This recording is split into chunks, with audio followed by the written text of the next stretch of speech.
And yeah, this is printed with Comics Wellspring. Came out beautiful. High quality stuff. People think it's fantastic. All the books that you see at my table are through Comics Wellspring. Harry Gerostergios, artist, designer, co-host of Indie Comics Relay, searching for a way to stay awake during the show when an accidental overdose of indie comic book knowledge interacts with his uniquely tangential brain. And now, when Harry grows distracted or bored, startling metamorphosis occurs.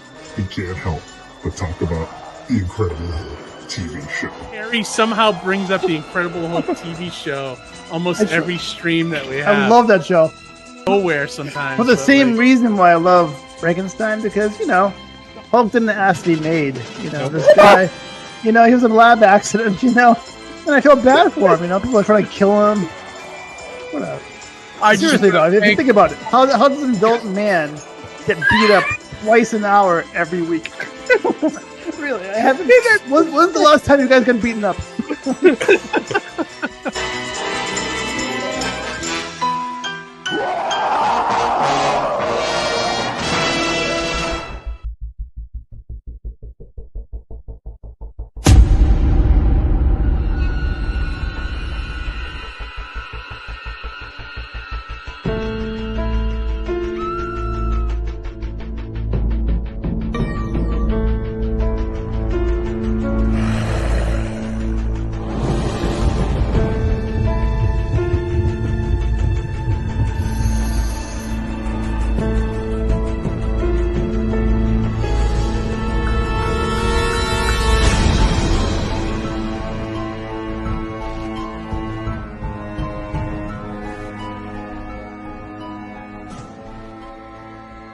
Previously on the mighty Mascots.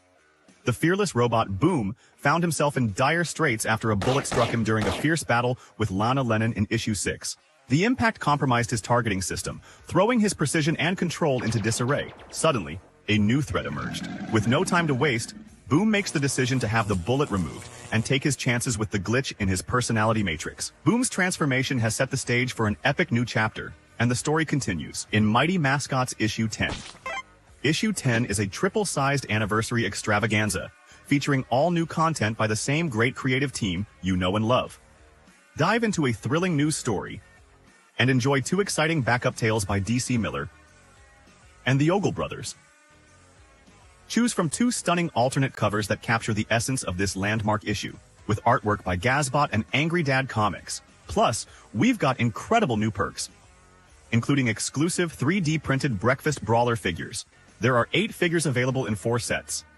Buy them all to receive a bonus glow in the Dark Mondo figure. And that's not all. Catch up on back issues, grab limited collectibles, and immerse yourself in the Mighty Mascots universe like never before. Support the Mighty Mascots issue 10 on Indiegogo and be a part of this groundbreaking journey.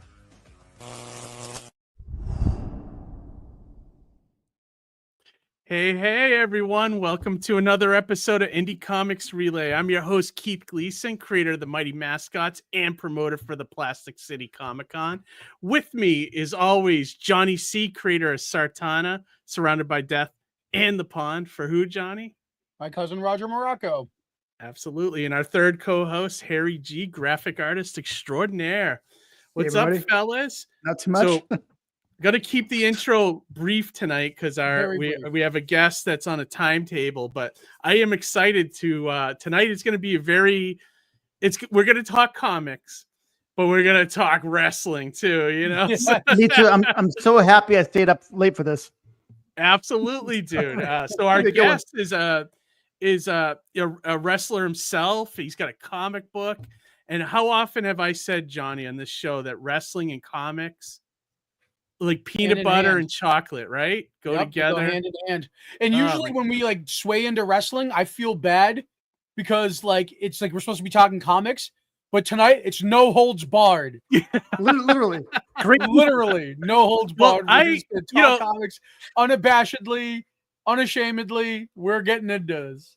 Yeah, absolutely. Well, like I don't mind when we drift off into wrestling. I feel like we do talk a lot of comics here, so a tangent here and there is not too bad, but sure. Actually, I take that back. No Holds Barred was a bad movie. So, okay. Yeah, I remember that one. Sorry. All right. So without further ado, let's bring in tonight's guest. Excited to learn about this guy. The comic looks cool. He looks cool. So without further ado, is awesome. I wandered through that earlier today. AJ Slambino. Love the What's name up, too, guys? by the way. Hey, how are you? What's up, AJ? Thanks for joining us here. Well, Thank first you and guys. foremost, I know you're a wrestler, but are you a comic fan too? Do you read comics?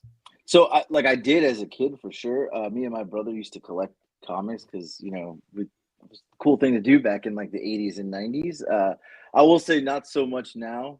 Yeah, I'm older. I don't don't really look or collect comics anymore these days. But as a kid, I did. I think every kid did. Do you have a favorite character, favorite comic that you can remember? Or? So Wolverine was always like my favorite character, always. Yeah, Wolverine. Sure. I mean, Superman too. I do love Superman. So yeah, Wolverine was like a tough son of a bitch, though. Like that's why you loved him. Like he was so scrappy. Yeah, scrappy. Always wanted to fight. Yeah. I love that. What were you gonna say, Harry? No, I was gonna say like last week we were talking about the Mount Rushmore of like comic book characters, but who would you say is a Mount Rushmore of wrestling guys or wrestlers of all time? Oh, Mount Rushmore. Oh my God, that's a tough question. I get this question all the time, though. Do you really? I do. I have one. Prepared already, AJ, right? With your list. Listen, look, mine may be different. It's probably different for everybody, but if I'm gonna give you four, I'll save the one at the end that everybody's surprised about. But to me, it's Stone Cold for sure because he changed wrestling. I think especially for WWE, WWF, WWE, Macho Man for sure. I think he's one of the greatest of all time. I'm not going to say the one that everybody probably thinks is Hulk Hogan, but no. I'm going to go with Ric Flair, and my last one is John Cena. Okay. Because I think he changed wrestling as well later on. He definitely changed wrestling in this past generation or whatever. Massachusetts own John Cena, by the way. Yes, we're all Massachusetts guys, so yeah, we see his dad all the time, right? At AEW events. His dad. Yeah, we saw his dad on Wednesday night. He was right across from us. Yeah, that's awesome. That's a great list, actually. I don't think anyone could argue with that. Like, I think that's a pretty solid list. Yeah. I mean, I would put Piper on mine. I think he was one of the greatest heels of all time. And all my picks would be from the 80s. So, right, mine too. I have to put Hogan up there. I'd actually put Savage up there too. Yeah, he was so good. And then the fourth, oh God, I don't know who I would do. I would say Hogan, Andre. Maybe Andre, yeah. So I'm curious, AJ, your list that you gave us, is that informed as you as a wrestling fan or you as a performer? More like I think about it as from probably both perspectives. So I think about it as who's done like a lot for the business, not just for, like John Cena, right? Like probably nobody would pick him, but if you think about what John Cena did for wrestling, that time frame where he was, the merchandise he sold, the kids loved him, adults loved him. Like, I don't know if Cody Rhodes is trying to be John Cena. He's not. Like John Cena's John Cena, right? And he's I'm surprised Little Beaver wasn't on your list. Who? Who? Yeah, that's what I said. Who? Little Beaver? Little WrestleMania 3, little midget, small. Yeah. Sorry, it's a joke. That's a deep cut. That's a deep cut. Deep cut. Yeah. Yeah. Sorry. You stumped all of us, Harry. With that. Right. But he was in probably the greatest WrestleManias of all time, WrestleMania 3. And would you consider the Ricky Steamboat / Macho Man Randy Savage fight the greatest ever? Or so that is one of the best. I think it's probably one of the best matches ever. I absolutely love that match. But I will tell you, I saw Steamboat and Macho Man live in West Palm Beach, Florida, and it was probably the greatest match I've ever seen live. Really? I will say that. And my dad, those guys, My dad's a wrestling fan, huge. He's the one reason I got into wrestling as a kid. To this day, if you call my daddy, 71 years old, and you said, "What's the favorite match you ever seen live?" He'll tell you it was that match too. We thought there was blood, there was drama, there was, I mean, like we literally didn't know who was going to win. Yeah, it was. So it wasn't just for the WrestleMania; they actually put it on. They It did like house shows. They stole the show. Crazy. They did. That's awesome. Yeah. Amazing. Yeah, that is I love one of when my they favorite can- matches. I love when it's more than just a match; it's a story being told in the ring. Oh, such a story, right? Yeah. That's beautiful. Yeah, that's beautiful. Because you had Miss Elizabeth, you had George Animal Steel involved. I mean, the story went on. It was just this. The story was so good leading up to it, and then the story in the match was so good that it has to be one of the best matches ever. Yeah. That's awesome. Yeah. So AJ, is anybody, Go sorry, Keith. Yeah, I didn't go mean to ahead, step- Johnny. Is there a Go ahead. wrestler that is maybe like a modern wrestler, somebody out there now that you admire, you respect, or you can point to saying, "Oh, that's a really good worker"? So my favorite wrestler currently is Will Ospreay. I gotta say. Oh, hell's yeah! Gotta say it. And to see him how much he's grown from, British wrestling in the independents and New Japan, and then coming to AEW, and you watch him now and the way his pacing and how he's slowed down his matches, and they mean so much more in his promos. To like talk about somebody that's improved immensely, who is good already, and now he's great. He's definitely one of my favorites. And look, Roman Reigns is the man. Like right now, like he did something for years. That whole bloodline and him as champion, like what a story, and what people. He only works 3 days a week. He only works 3 times a year. That's all he needs to work. Seriously, Yeah, he doesn't need. Yeah, exactly. He's that good at it. Right. Absolutely, that's cool, man. What were you? I'm sorry, Keith. I didn't mean to step. No, on you, I wanted to learn say? a little more about AJ and like how. So AJ, so how long have you been wrestling? Like, when did you start? So in 1999, I was 18 years old, and I graduated high school. And I was always a lifelong wrestling fan. All the wrestling pay-per-view parties were at my house. My dad would always get food because he was a wrestling fan. He isn't anymore. He hates wrestling now, but he thinks it's crap of what it used to be. But in 1999, someone approached me. His name was Nick Rollins. I'll never forget. And he said, "Man, you always love wrestling. And I found a wrestling school. Like, you want to go?" And I was like, "Hell yeah!" So I was living in South Florida in Boca Raton, and we drove to Miami to Rusty Brooks School of Hard Knocks. Rusty Brooks was a jobber in WWF in the '80s. He wrestled Hogan, Macho Man, Andre, Sheik. He wrestled everybody. He had a wrestling school. So the first day, there was like 20 of us that went the first day. Like we brought the whole neighborhood, and we're all like, "We're gonna be wrestlers," and like. As the days went on, everybody started quitting except for me. And I was like, this is the greatest thing ever. I absolutely love pro wrestling. Like I knew I loved it, but now I love being in the ring.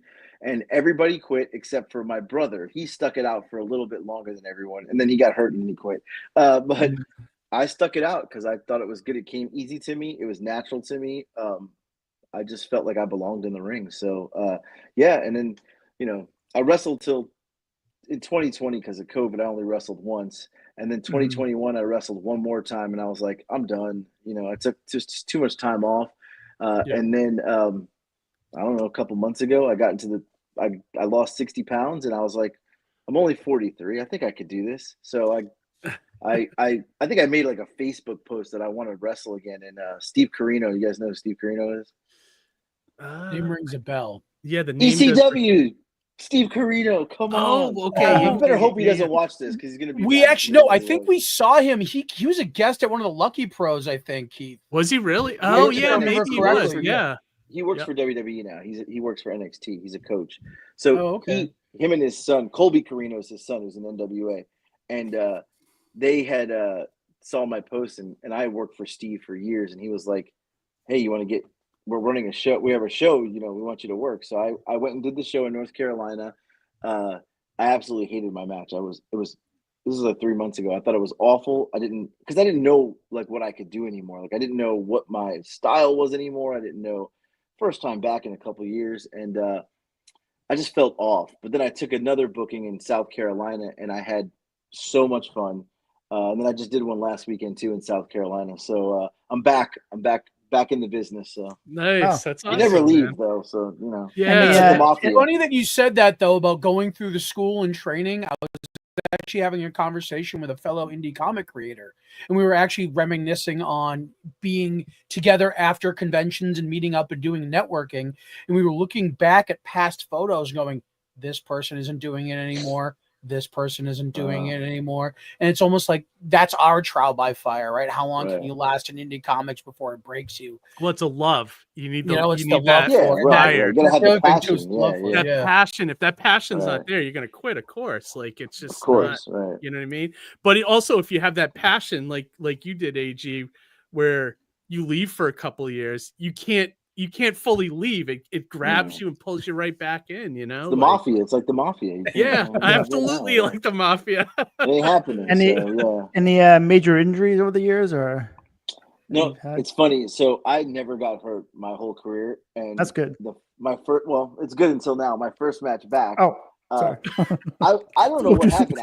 I felt fine, and then the next morning I woke up and I was like, I can't move my arm. I literally couldn't lift my arm for like 3 or 4 weeks. Wow. Oh my God. You know, I'm old school. I don't go to the doctor. I'll be fine. Right. It got better. Yeah, it got better, and then I wrestled my next match. It got hurt again. The same thing. And then it got better, and then I wrestled last weekend, so I'm hurt again. But whatever. Oh man! But isn't that the way though? Like, isn't that kind of like you wrestle through the pain and you just kind of keep working? Right. I don't know what's wrong with my shoulder, but it hurts. Have you wrestled anybody that we might know? Like that? For sure. Yeah. Road Dogg, R-Truth, Conan. Awesome. Yeah, Conan, Scotty Too Hottie. Buff Bagwell, Tommy Dreamer, Scott Norton, Tracy Smothers, trying to think, Tyrus. Oh wow, cool. Yeah, there's probably Horace Hogan, which is Hulk Hogan's nephew. I wrestled Roderick Strong. I wrestled Roderick twice. Oh wow. Yuta, who's in AEW. I wrestled. Wheeler Yuta. I wrestled Yuta. That's on my YouTube page. John Schuyler, who's in TNA, I wrestled him. Yeah, I probably forgot more people than I could remember. Is there one that stands out that you really enjoyed working with? Scotty Too Hottie was fun. That was fun. Just because it was, Who's the guy that you guys like, Keith, Johnny? That guy that your current guy that you like? The guy that flies, the high flying guy. I do like Will Ospreay, like AJ mentioned. I think Will Ospreay is great. I think Harry's thinking of Hologram. Right, Hologram, yeah. Yeah, we're all kind of nuts about Hologram because he's just amazing. All those luchadors, Commander. Yeah, Commander, yeah. They're fun to watch. They are fun to watch.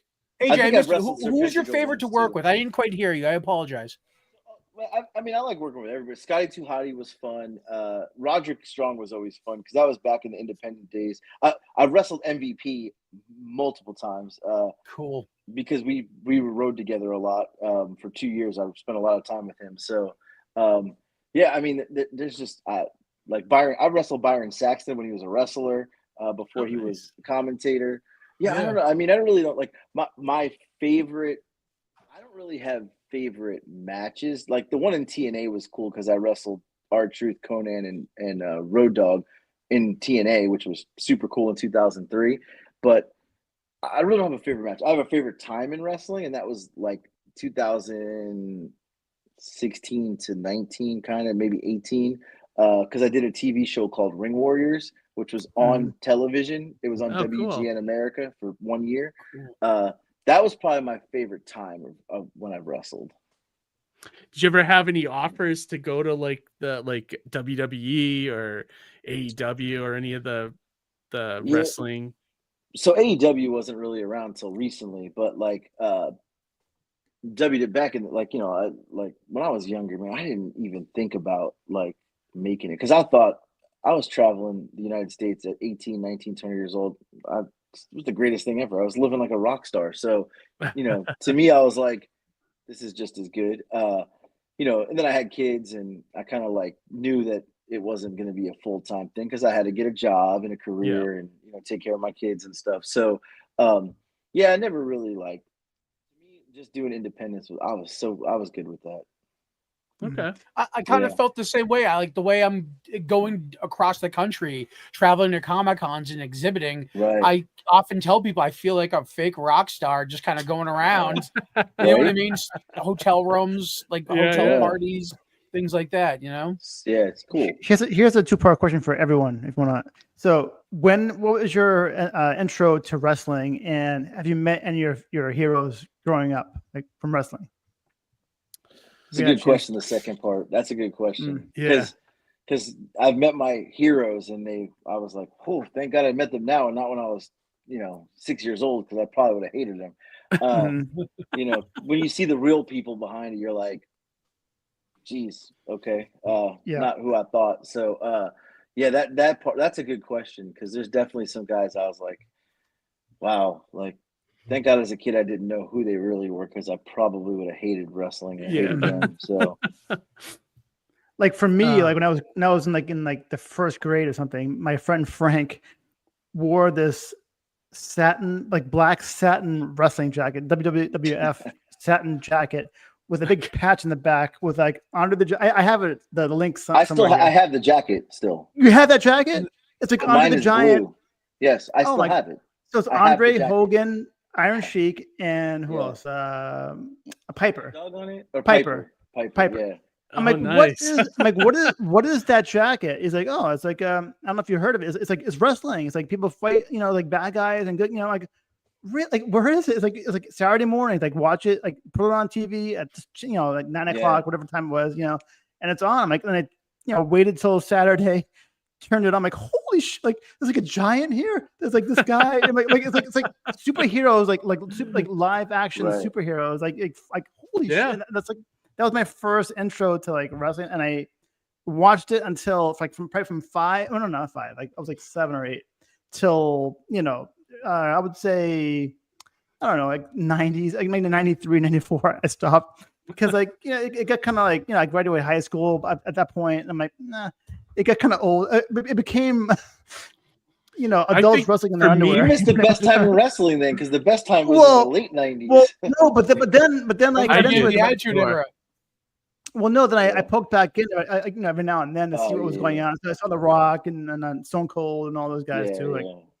So it's like phases. It's almost again adjacent, just like comics. People fall in and out of comics reading it, right? Same thing with wrestling. I watched it when I was a kid, watched it during the Attitude Era, rediscovered it in 2019 when AEW started. It's just, same thing with the comics. There's a time where I fell out of comics. Sorry, AJ, what were you saying? No, it's true. You're right. Like right now, I haven't watched wrestling in a couple of weeks. Like here and there, I'll turn around, but I feel like I'm at that point right now. I'm wrestled out a little bit, watching too much wrestling. And so and I'll follow it on social media. And I'm like, I need a little break from it. It's like too much sometimes, but the flows of wrestling, like there was definitely a time period when I was wrestling and I didn't watch wrestling because I just didn't interest me, but in the ring I was interested, but I didn't like to watch it at that time. Yeah, no, I understand that. I did like stand-up comedy for a short time, and same thing. I love to get on stage and do the stand-up, but then I was like, I don't want to watch it at all. Like, I just don't want to see anybody. I don't care how good they are, but I get that mentality, so Harry, what were you going to say? I was going to ask, what do you think is the weirdest storyline ever? Because for me, it's Mae Young and what's the guy's name? What's the guy's name? Mark Henry and the rubber hand, the arm. What was that? To this day, I don't understand who thought that was a good idea. Like that was the worst idea ever. It didn't even make sense. It's right up there with the gobbledygooker. That was so dumb to me. Well, there was this time period. You say gobbledygooker. That time period of wrestling, I kind of hated wrestling then. I didn't watch it because you had the gimmicks were you had Duke the Dumpster Drozy, you had TL Hopper, who was a plumber, you had gobbledygooker, you had Abe Knuckleball Schwartz, who was a baseball player, you had the Brooklyn Brawler. There was too many gimmicks at one point. It was way gimmicky. Yeah. Is that when Doink the Clown was around too? Yeah, Doink that's when I fell out. Yeah. I fell out around me that. Too. Me too. That's what I was going to say, because it's so hard to create a new gimmick, because the classic guys, back in the 80s, those guys were the Pangea of like the original wrestlers, and everybody since then tries to like mimic. Like it's like Ronda Rousey is like a Piper, Piper's offspring. Oh, or something. yeah. Well, that's a way of rebooting that character. Yeah, though, it's in like a way, a comic. right? Yeah, Yeah. That too. But there's the so great much I want ones- to talk about, and there's so Right. little time. Well, no, Johnny, do you have a weird storyline? What do you think was the weirdest? Oh, one of the weirdest storylines. Jeez. I mean, there's been a lot out there, and there's a lot I dipped out on. I could even say one recently that I thought was really weird was in AEW when Roddy Strong was wearing the neck brace and was running around making Adam Cole do chores. It just felt so unwrestling and I loved it. I thought Did it was you the like greatest that? thing. Oh my god! When I he was was- like Adam, like come on. I like the Adam bit, but it just like I don't know. It was something I didn't fully loved connect. I liked it because I understood like what they were doing. Like Yeah. you knew he wasn't hurt. Like, and it was Right. he was just trying to hang on to the friendship. Basically, I thought it was a great story. Like, Yeah. it was amazing. A So there might be- controversial one that I thought was weird was when Virgil had to wrestle for his freedom from Oh my god! CBS. Oh, that's Yeah, what sketchy. a dumb idea that was. Yeah. That's so sketchy.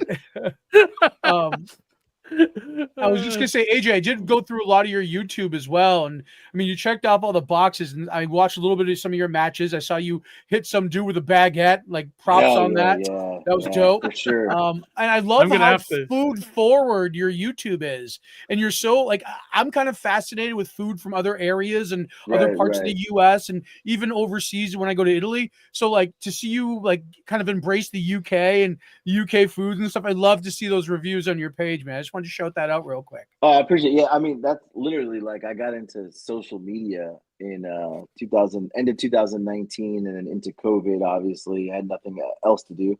But TikTok was my I got on TikTok and I like as a joke, this was like later, I think it was later in 2020, maybe into 2021, my supermarket installed a British section. And I was like, that's weird. So I just filmed it. I posted it on TikTok and I tagged a friend of mine who lives over there, and it went viral. So the next day I woke up, it was viral. I went back and bought everything on the shelf. Wow, So I nice. was like, I'm just going to start reviewing British food. So I had like 30 items to review. So I just started making videos reviewing the British food. And I did beans on toast and it went like insanely viral on TikTok to the point where I was like in the news in the UK. I was on TV. I was on the radio. They were talking about me. I had like articles written about me by Daily Mail, by Lad Bible. Yeah. So I went. Do you have a like, segment on Spotted Dick at all, or? I actually do. I do. I do. And like, let me tell you, it's actually not bad. That's the crazy part. But, yeah, I went like crazy viral on TikTok, and I went from like 30,000 followers to like 160,000 or something, and That's now I'm almost crazy, at 400. dude. I'm almost at 400,000. Wow. Yeah, I can And- say that going to your page was educational. I learned about the magpie and why it must be saluted. magpie. You gotta salute the magpie when you see it. Yeah, man. Yeah, Like only that was one. wild. If there's So- two, you don't salute them. Only one magpie. Yeah, Salute I guess two. there's a nursery rhyme or something There's to a go with nursery it. Like rhyme, I right, fell right. down a rabbit hole, but I felt so enriched Right. going to your YouTube page because it was also educational. I went for wrestling and I stayed for like a lesson in culture. There's You know very what I little mean? wrestling on there now. Yeah. Yeah. Yeah, I'm gonna So have I'm to check out wondering- your YouTube page a little deeper, man. That's awesome. Yeah, I do. Mhm. Most of my content's food reviews. You're like that's a usually wrestling what I do. Anthony Bourdain almost. You go Yeah, around there. yeah. I Gimmick. love that guy. I like There's a that. gimmick I like for that. you. That's a Right. gimmick. So I'm wondering, is your UK fame, is that what put you in touch with the Hades and ASAP Imagination? Yeah, so it's crazy. So I like started posting these UK videos, and then I'm sure we'll get into the comic here. And Yeah, my definitely. buddy Goody Dad, that's what he goes by on social media, Paul Johnston Naylor. He's a British guy who was reviewing American stuff. I was an American reviewing British. Our paths crossed on TikTok, and we started kind of making content together. Where he would make some like ask about in America, do you not have this? And then I would like make a response and be like, we have this in America, but do you not have this in the UK or vice versa? well, we became friends. We both started going viral at the same time with crossing each other's like basically content. All his followers are here, all my followers are there, and yeah, we became super tight friends. Our families are super close. And in January, I was in the UK for MegaCon. We got invited by TikTok to go there because it was like a TikTok MegaCon convention.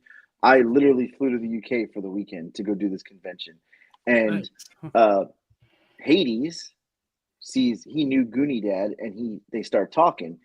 I didn't know Hades, so I was kind of standing to the side, and I don't even know if I still have the picture. I was like, who's this weird guy talking to him? So I took a picture because I was like, who's this guy? I don't know this guy. Like, it was weird. And it ended up being Hades. He's not that weird. Well, he is kind of weird, but Shout out to Hades. He's awesome. He's Prior guest great. on the show. So it was Hades that they met, and then we were like, hey, we have this thing going. We're like, you're there, I'm here. We're crossing each other's like content, and our followers are intermingling and crossing. And I don't even know how we came up with the name Pond Bros, because we're across the pond, and we're bros, And Goonie Dad had come to America in February for the Super Bowl. We were like gonna do like the British guy comes to America to watch the Super Bowl kind of thing. So their families came here, and we had a call with Hades, and that was the birth of Pond Bros comic. Nice. Hades had this crazy idea. He's an absolute mad genius, and he had this idea, and it's crazy because his vision. He's a wrestling fan too, so his vision and our vision was literally the same thing. Like, it couldn't have been any more perfect. And he understands wrestling, and this comic is based around, if you like 80s, if you like wrestling, if you like sci-fi, that's what it is. It's like an 80s wrestling sci-fi cartoon. So Nice. And his vision was he understood, we understood, and it just came about to it's the coolest. It's got to be one of the coolest things ever. So, and you had a very serendipitous experience in New York with Goonie Dad, I think. I read that somewhere or saw that somewhere where you guys met by chance on the somewhere. You guys were in proximity. That's true. So we had been obviously friends, talking on the phone, texting, whatever, because we were trying to make a lot of content that kind of crossed. He happened to be in New York in 2021, I believe it was. No, it was 2022. He was in New York, and I was in New York the same weekend, and he was like, hey, I'm by the Empire State Building. And I was like, oh, cool, I'm right here. So he starts filming, going, man, I wonder if I'll ever run into anybody. And here I come walking up in the background. I was like, and it was just by chance. And then we spent the next day, our family spent the next day together, touring New York City. Like, I go to New York all the time. So, we were kind of just doing some things in New York together. And from there, kind of, that's where it like really like the friendship took off. And I mean, we have like a family group text, and we do family vacations together now. We just went to Tennessee, and we're going again in February. Awesome. Yeah, we're going back to the UK in May. We're gonna go spend a week with them. So yeah, it's pretty cool. It's kind of like the Can-Am connection, only British. Yeah, right. Yeah. Tito Santana and who Tito else? Rick Martel. Yeah. Right. Oh, that's great. So can you tell us a little bit more about the book, though? Can you kind of give the elevator pitch of the story itself?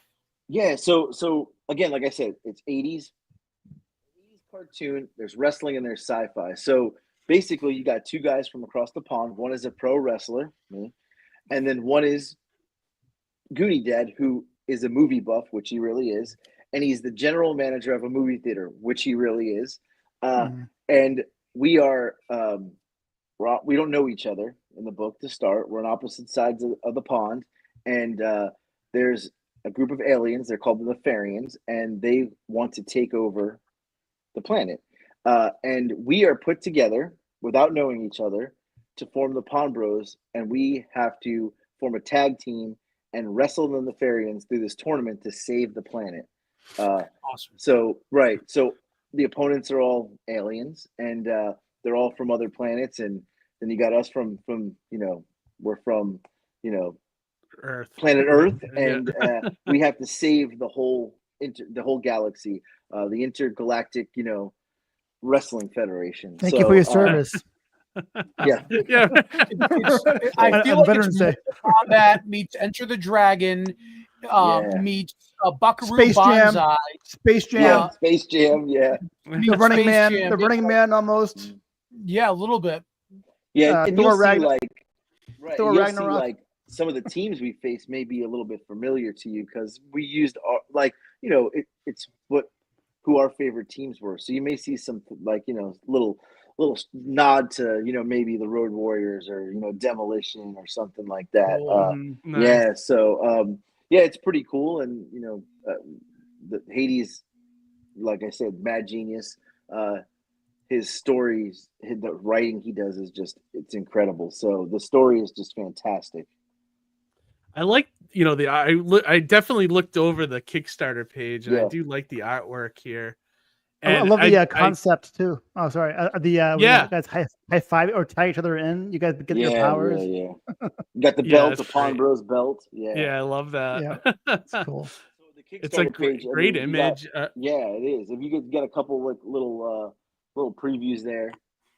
Great artwork. Like that panel, right? The page right before that. Like This one right here. Oh Yeah. yeah, look at the symmetry on that too. Like Yeah, it's beautiful great. work there. Yeah, and that's if you awesome. put the pages together, you see we're back to back. It's I love that. It's a little Yeah. splash page there, or a 2-page Yeah. spread. 2-page spread. Yeah. That's great. I love Yeah. the print. So you can get the prints are available, the shirts are available. Humans, that's the heel shirt. You got to have a heel and a baby shirt, right? You can't just have a baby Yeah, that's great. So That's the heels got great. their own shirt. Yeah, you got Who's Your Goonie Daddy shirt. That's great. So the Get drawn Kickstarter's into up. the Yeah, there's panel. only a couple hours left on the Kickstarter, so we are not near our goal, unfortunately. We had a couple setbacks, but listen, that doesn't mean this isn't going to happen because we're definitely going to go into pre-order mode if we don't hit the goal here in the next couple hours. So. Oh, that's we awesome. Still want to So- make this. Yeah, we still want to make this happen. So Look, the this book's is- happening no matter what. That's right, 'cause- great. So for us, this is a dream that we are going to turn into a reality, right? So it's a dream that we want to make a reality because we want to have a comic book. We think this is super cool, and we think that kids are going to like it, adults are going to like it. It's there's going to be some interactive stuff to it where there's a QR code you can scan and you can hear some commentary for the matches. Like you can actually cool. hear it. Oh, while that's a you're great idea. Reading the comic book, right? Because Yep. it's wrestling, and wrestling is you got to have Great that in wrestling, idea. right? Yeah, there's Gonna have entrance the, music. You're gonna have entrance music. That would be There kind of is, fun yeah. too. There's entrance music. We already have like an entrance song, and there's Actually, what you is hear your commentary. entrance music? Do you have a song going to the ring? If I tell you, you may get mad if I tell you what my entrance song is. No, come on. So I've been using Taylor Swift "Bad Blood" for the last 2 shows. Sweet. So- Yes, I thought I heard that in one of your videos. I go, No, I'm gonna get That's mad. great. because the kids love it, Yeah, you Yeah. might as well. Yeah. Yeah. when you take your heel turn, you should do like a heavy metal variant version Right. of that song. I don't Yeah, want to be a there you heel go. though. I don't want to be a heel ever again. I like being a baby face. And when I was Like- younger, I loved being a heel. Now I want to be a baby face. Gotcha. I want to do comedy. I don't even want. I like doing comedy wrestling. Oh, what But was you your see what the was stuff your with the- Go ahead. what was your most heartbreaking babyface to heel moment?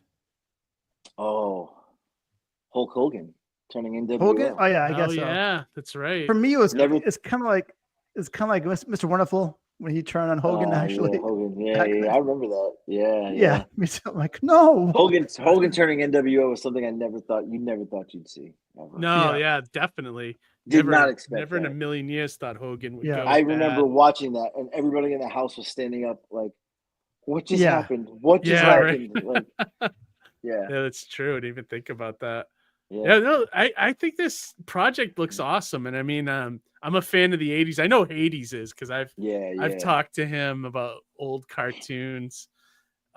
He was on the Yeah. show, I don't know, maybe 6 months ago, and we were talking about all that stuff. And I know he's a fan of wrestling. He's a fan of a lot of stuff. Right, yeah, So, but yeah, no, take somebody like him that can put all of that together into Right. one book, which I think. Now, do you have any input into the story as well, AJ? 100%. Yeah, we all did it together. So the Oh, three of perfect. us, That's cool. awesome. myself and Goody did. Yeah, it was all together. It's just like I said, when I say he's a mad genius, he knows wrestling, right? And he obviously knows comics.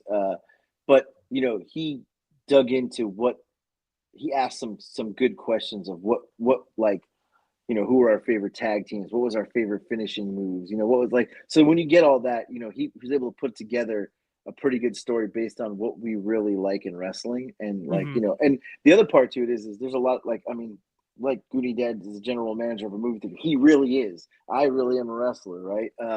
So you bring those real experiences, right, you bring it to life into this comic book. So I think that was pretty cool. And the crazy part is, so Goody Dad is not a wrestler.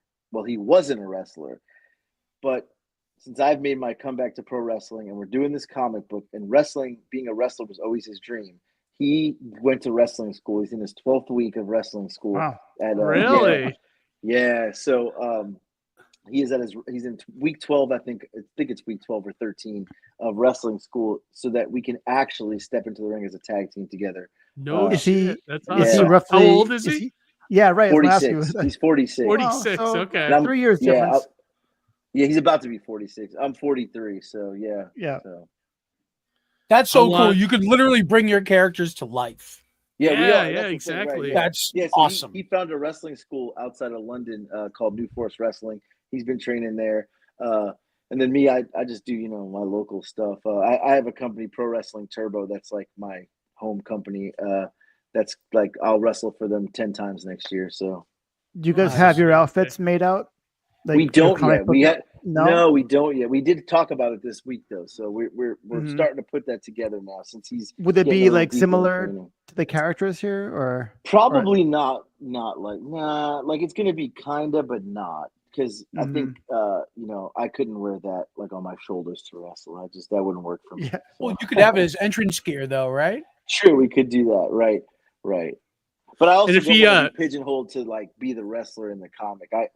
I'm at my age, I want to be me, not what you know what I mean. Like, so if you watch the matches on my YouTube and you see a lot of like the I hit the guy with a baguette and the donuts, and I suplex somebody on cereal. Like, that's what I want to do because it's fun and I love comedy, and I want to be the most ridiculous. Yeah, I love that. That's great. Speaking of which, so I wandered a little bit further and I also found the Breakfast Club.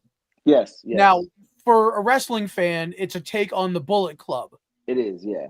So and then I was just going to say before you, Keith has a comic book called The Mighty Mascots, which very much leans into Saturday morning breakfast cereals, things of that nature. Yeah, I saw that. I did. So that. I can smell crossover waiting to happen. But can you tell everybody a little bit, just a little bit about Breakfast Club?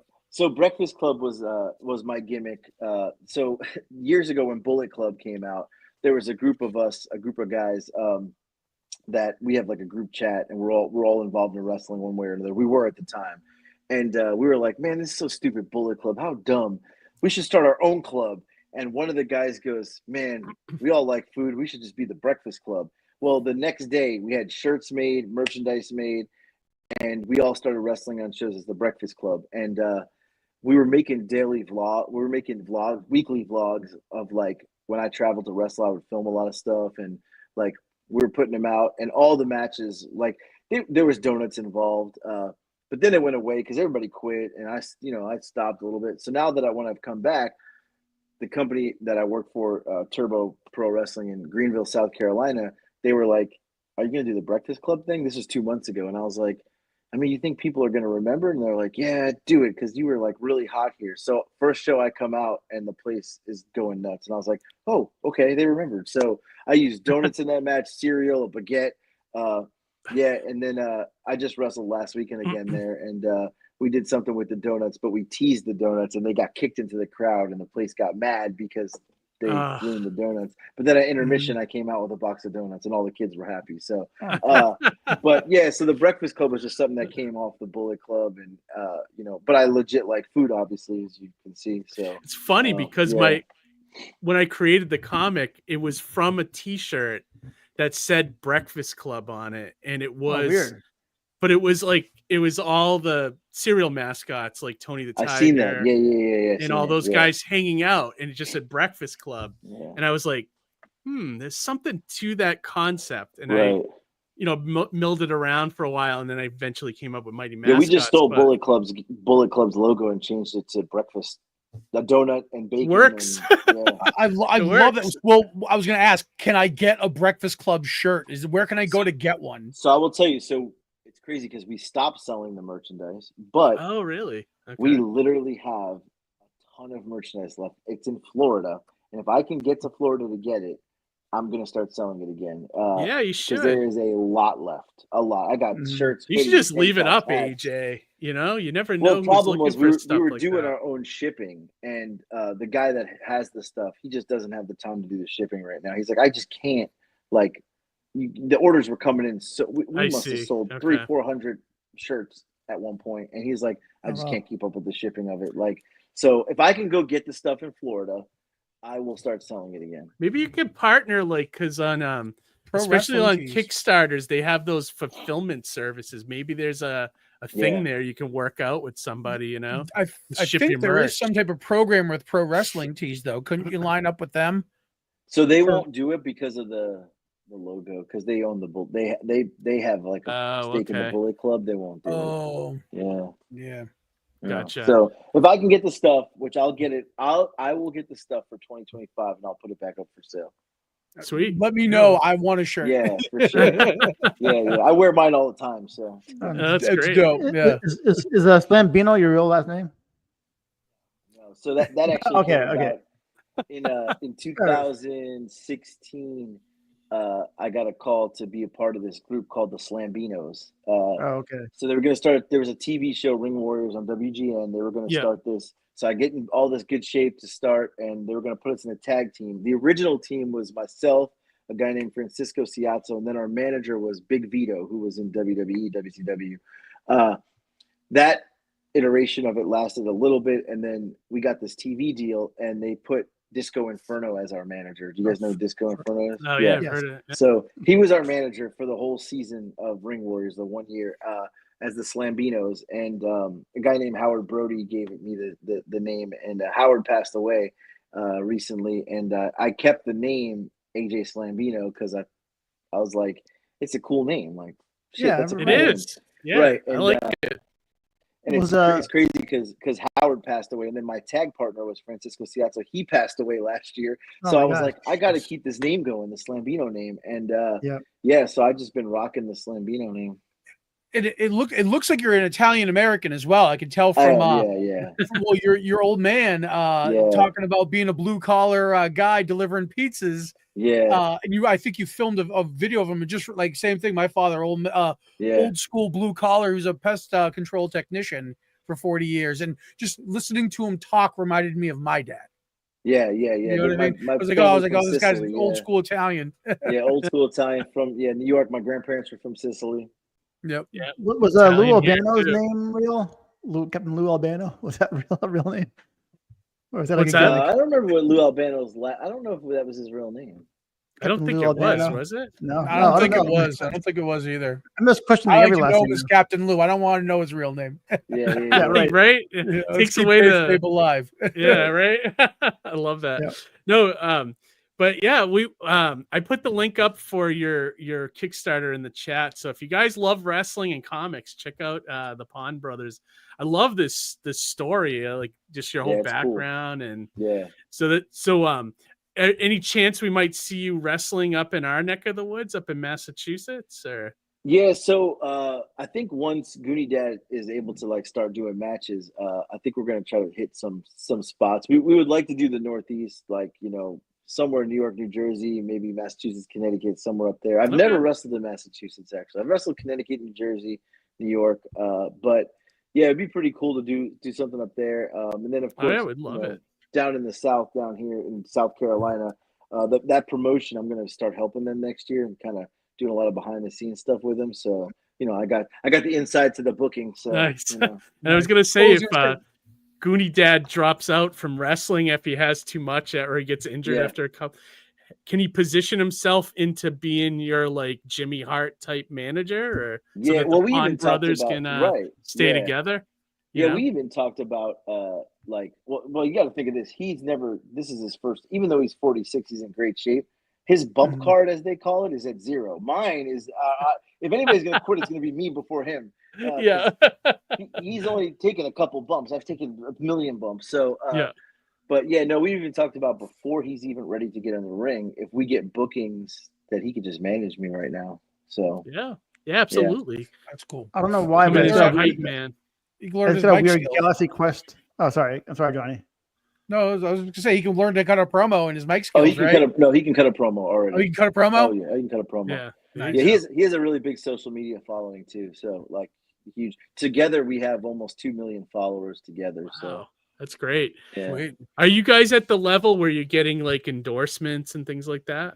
Yeah, I mean, what we usually get is like a restaurant saying, "Hey, can you come review some food here? Or can you come stop by here? I and gotcha. Yep. We'll take care of you or whatever." So, I mean, yeah, I mean, we both work real job. We both have like full-time careers as well. Like I have a full-time job. He has a full-time job. We both have families. So, the social media thing was kind of a side gig. And for us, it's more like opportunities that if we can get opportunities to go travel together, like our families, like we're going to go to Tennessee. We went to Tennessee in May. We stayed at this place called Parkside Resort. Well, they've invited us back in February. So we're like super stoked to go back, spend a week in a cabin together, both families just hanging out. And all we got to do, promote the resort. And, and if anybody books, if you want to go to Gatlinburg, Tennessee or Pigeon Forge, Tennessee, between January and May, you go to Parkside Resort and use the code Pond Bros. You get 25% off. I'm just saying. Look at that. Cheap plug, guys. Cheap plug. I love it. people. That's yeah, not there you bad go, at all. guys. Yeah. You're looking for a trip. Beautiful punch in resort. that Pond Bros. You know what I think? I think that Vince McMahon might be an Nefarian because I think he tried. Yeah, he did the same. He did the same kind of thing back in the day. He brought all kinds of people from different regions, and brought into one giant group back in the day to wrestle. Right. So Just true. like Yeah, is there still the territories? I mean, I don't even think Territories. Not that's really. all- No. Not really. It's all like not smaller It's things. more just right. small, regionalized pockets, right? And Right, like then there's the yeah. bigger guys, and then there's the big guys, right? Yeah. Right. the other weird thing Well, that I remember from my youth that was kind of gross was like when superstar Billy Graham got injured. He's like I think Butch Reed nailed him in the hip, and he's like his hip was hurt, and he had to go through like surgery, and they showed the operation on yeah, That was yeah. real. He really had to have hip surgery. Yeah. Yeah, but it was so it looked like a giant ham. They cut right Yeah, into yeah, it, and the yeah. thing opened I up. Like, remember what the that. hell am I watching here? Like, Yeah. That's great. Well, I know like we don't have much longer with the AJ, but did Harry, Johnny, did you guys have any other questions you wanted to ask him? let's see We'll here. pop up the campaign here again for people to check Yeah, out. so that. I was just really going to ask. I know you kind of sort of hinted on it, but what is the contingency if it doesn't hit? Because I really want to see this book get made, and I'd love to be able to get into my hands. So if it's Right. not going to hit on the Kickstarter, what's the plan B? I guess. We're going to do a pre-order. So if it doesn't hit on the Kickstarter tonight, we'll do a pre-order where you're just going to pre-order it, and then we won't have to worry about hitting a certain goal. We'll just be doing pre-orders. You reach out to anybody who's submitted through the We Kickstarter. already did. Yeah, we've already done Okay. that. Yeah. Okay, good. Yeah, for sure. Yeah. That's So, awesome. so what that in turn tells people is that even if you think this campaign's going to hit, back it so that way you can get informed and you'll Right. know about it when it actually gets Yeah, the yeah, for pre-order, sure. Yep. opportunity comes up. So You'll get an definitely email. still Yeah, back the everybody already got a campaign. message. Yep. Yeah. And you never know. We might get this overnight push, We may. and we'll Let's we'll hope. get this thing made. Yeah, definitely. That's a great idea, Johnny, because you get up if you do back it, and even if it doesn't fund, I think Right. Hades on the back end gets the mailing list, right, of all the emails that. For sure. Correct. They got them all. Yeah. Yeah, They're so doing a good So job we can with stay that, in the yeah. loop. Right. and then if you want AJ, like before we let you go, and it's been great talking to you tonight. Yeah. Like, Thank you guys. Yeah. yeah, it's been awesome. Fun. Definitely tell people where they can find you. Like, give them all your Super simple, socials. man. AJ Slambino on every single social media. It's the same Awesome. thing. Branding, baby. Yes, I love it. Slambino. Let me ask Smart you, man. Are you on Blue Sky yet? Blue Sky? Blue Sky is the brand new. Everybody's leaving Twitter and going to Blue Sky now. Oh, I don't even use Twitter really, but Okay. I'm a Just wondering. TikTok, YouTube. My Facebook page blew up in the last like 3 weeks. I don't even know how. Word. and Instagram and Threads, just because Instagram automatically posts on there. But I really don't use Twitter. I use Twitter to watch wrestling usually. So, yeah. Did you grow up watching Hulk Hogan's Rock and Wrestling too, the cartoon growing up? Oh yeah. I used to have the bed sheets. Yeah, the bed sheets. The what? You know what The drove bed me sheets? nuts No. about The that bed sheets, cartoon, AJ? They never wrestled. It was always Never. like stupid adventures. It just Yeah. drove me Right. nuts. Yeah, so true. I think Hogan put a guy in an arm barn, an arm bar once. Yeah. And it drove I me think nuts. my favorite parts were the in between live action moments, segments, like when Andre was trying to find like a new car, whatever. He settled The for like intros a, were good. The intro Yeah. was good when it turned into Yeah. live action with Hogan Yeah, that was walking kinda and cool. with his song and They stuff. should do it again. Though. They should remake that. I mean, back That'd be then, awesome. Yeah. there was so many amazing things from that era of wrestling. It's like the golden age of wrestling. They had like Hulk Hogan's Rock and Wrestling. They had like Saturday Night's Main Event. They had the Slammy Awards. Remember those that show, the Slammys Award that they give like best slam, best suplex of the year, or whatever. Right. They have the musical albums, the music albums. They have the ice cream bars. That's what I say. One of the best things ever come out of WWE with those goddamn ice cream bars. Was they have not remade them. They're so goddamn good. They should make them again with like for one the of those current right now. They should. Right. They tried to do like an ice cream sandwich a few years ago with like John Cena. It was not the same thing. It sucked. No. I was thinking about making a cookie, what's that? that? Making a t-shirt. I was thinking about making a t-shirt with like a modern, like something like that. Like that same setup, the ice cream, bar with like be fun. I did something similar, like with the Milano cookies with like Alyssa Milano, like my cookie. Yeah, but all right, AJ, I was gonna ask one more thing. Is there any other future like food content or things that you can tease in your YouTube that's coming up that people can look for immediately? So I will tell you, I'm really lazy at posting on my YouTube. I'm not gonna lie to you. My TikTok page is my #1 page, and Facebook. I post new food content on TikTok every day. So just so you know, I did post the Giorno Thanksgiving pizza I tried last night. So you want to go see something weird, go check my TikTok because it's on Thanksgiving Is that even pizza? Yeah. Okay, that might be sacrilegious. No, listen, let me tell you, I was blown away that it was actually decent. So I'm just saying, go watch it. Go check it out. Yeah. You have to go check that out. You'll get it on YouTube, but it probably won't be for like 3 days from now because I'm really bad at posting on YouTube. Do you have a saying for your fans, or is there a saying that your character? No, I just review food, and reviewing food, you get one take because after you. No, I mean as a wrestler. You can't. Oh no, I don't have any sayings. I just do what I do. That's it. Yeah. Nice. Right on. That's it. Well, AJ, it's been a pleasure talking to you, man. Yeah, nice. Yeah. Thank you so much. A lot of fun. It's been great having you on. I hope you come back. Please, if you can, come back with Goonie Daddy. Tag team partner. When you guys are tagging, we'd love to have an update. We'll talk. Yeah, let's do it. Absolutely, and we're looking forward to the comic in some way, shape, or form. It'll be here. The sequel to Goonies is fake. It's not real. Oh, it is fake. Right. Oh, really? Yeah. You must be upset. He is, yeah. But there is something coming out from the Goonies. They are doing he's part of it actually. He's an executive producer, and they've got some of the cast of Goonies involved. It's kind of like a life after Goonies thing. So you can check that out. Like a documentary kind of thing. Yeah. If you search Life After Goonies on social media, it'll come up. I met Corey Feldman one time, and I'm like, oh, he's like wearing like weird outfit. He's involved in the project, so yeah. He's really? Okay. Yeah, Sean Astin too. So yeah, check it out. Awesome. Well, AJ, right, guys, have a great night, and we wish you the best of luck with this comic and your wrestling career. Have a great night, dude. Stay safe, AJ. Take care, man. Awesome. That was great. What a wonderful cast. That was awesome. Yeah, I knew he would be good because I knew we could have talked his ear off all night long. Dude, absolutely, absolutely. I wanted to play at the top of the show that Johnny that Amy cut together like a highlight thing for the AEW event that we went to.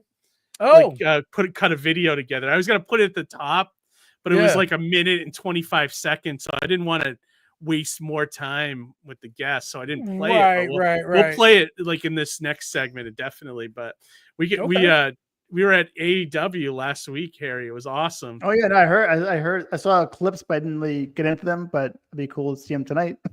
Yeah, definitely. Me and Johnny were all over that thing. Like, Yeah, I had a very Yes, AEW filled week because not only did I get to go on Wednesday night, I went the following night and Thursday, which aired on Saturday.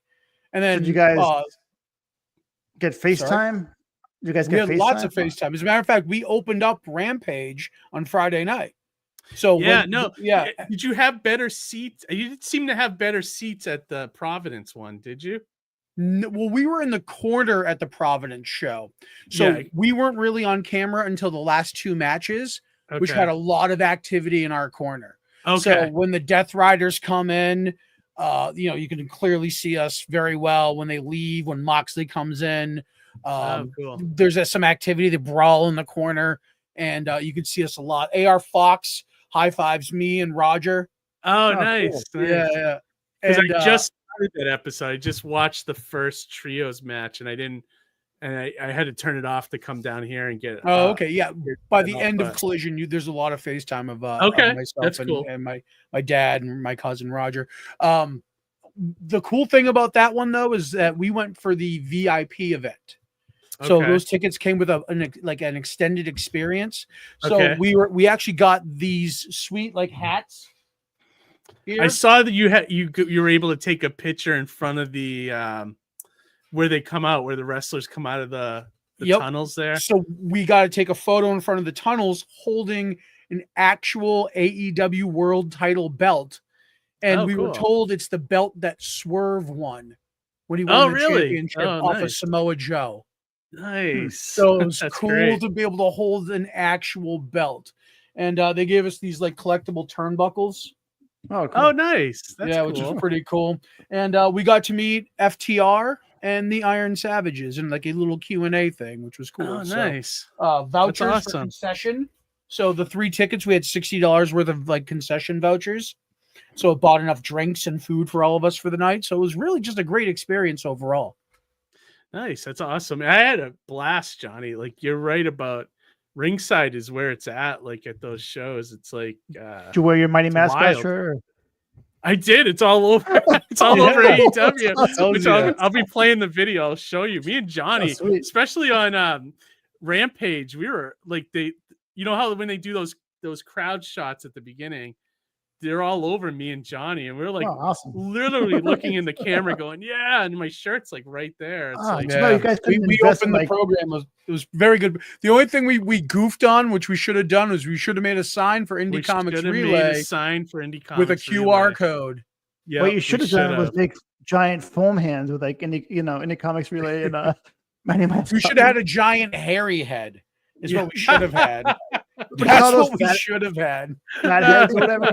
All those fat heads that they do, the giant head cutout. They didn't have as much activity in our area though as some parts of the other place. If we you guys didn't get Gallagher at all with spit or anything. No, nothing. No, closest we came was did one guy just bump into it? Oh, what was that guy? Forget his name. He was the one that against Ricochet. Remember he kind of got up and he kind of stumbled over to us. Yeah, it was Ricochet and Will Hobbs versus Kyle Fletcher. It was Kyle Fletcher. It was Kyle Fletcher. Yeah. Remember he kind of got up and he kind of crashed into our barricade and then went into the ring because he was thrown out. Yeah, so that was cool. But it's kind of funny to the people behind us were pretty funny, screaming out stuff and just listening to their conversations too, because I learned a really fun fact, and I didn't know this. So everybody knows that Ric Flair does the strut, right? Strut. Right. Jarrett does that strut as well. Yeah. So that's right. So that was Ric Flair's bit on it. Well, this guy who was sitting behind us, he was saying how and I was aware of Buddy Rogers. Buddy Rogers was a wrestler from back in the day who he would do that strut. It would be the same thing. And I guess Ric Flair stole Buddy Rogers' shtick and made it better only to become the Nature Boy, the Ric Flair that we all know and love. That's what wrestling is. It's all stealing. Like Hogan isn't Hogan, the first Hogan. Like it was Superstar Billy Graham and Superstar Billy Graham. Exactly. Then Ventura stole that, and then Hogan stole that from Ventura, from those two guys. You know, like Yeah. he's like one in a long line of like that not stereotype, but like prototype. You know, like that wrestler. That look right. The guys behind us were really funny. Like I remember when Chris Jericho came out and they were screaming, "Hey, it's Chris Gerostergios!" And then like they called Adam Cole a teenager. Yeah, which was hilarious. I think Adam Cole looks more like a busted up Tom Cruise, like, you know. But like I think who was it that someone grabbed? Was it Commander, where they grabbed his shorts and they almost pulled him down?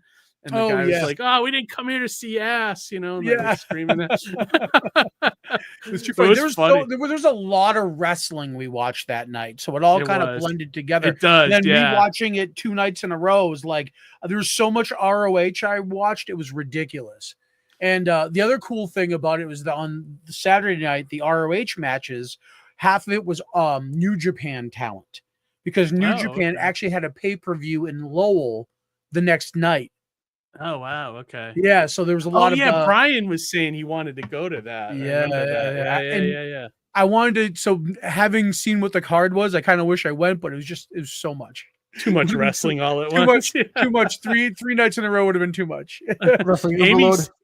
So Amy was saying, like, if we brought in the ICR and QR code sign, would they scrutinize the sign and saying they needed to be relevant to wrestling? Or they may, but we actually saw a girl who had a Duality Gaming sign. I saw that. Yeah. So, and the other thing is that the hack to that is that you do a double-sided sign, right?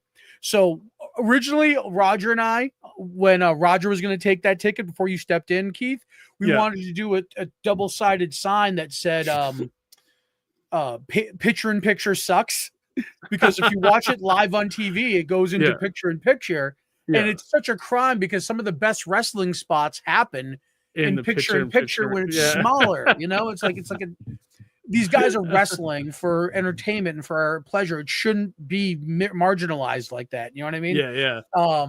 And the other side we were going to put is that come January, AEW is going to be now on Max streaming.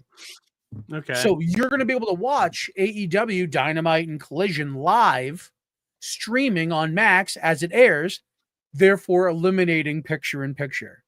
Nice. So we were going to have a sign that said picture in picture sucks on one side. On the other side, it would have been the Max logo, and we were going to write it on a Burberry background that would have said Maxwell with the Max logo, Jacob Friedman, coming this January. Nice. Cool. I like that.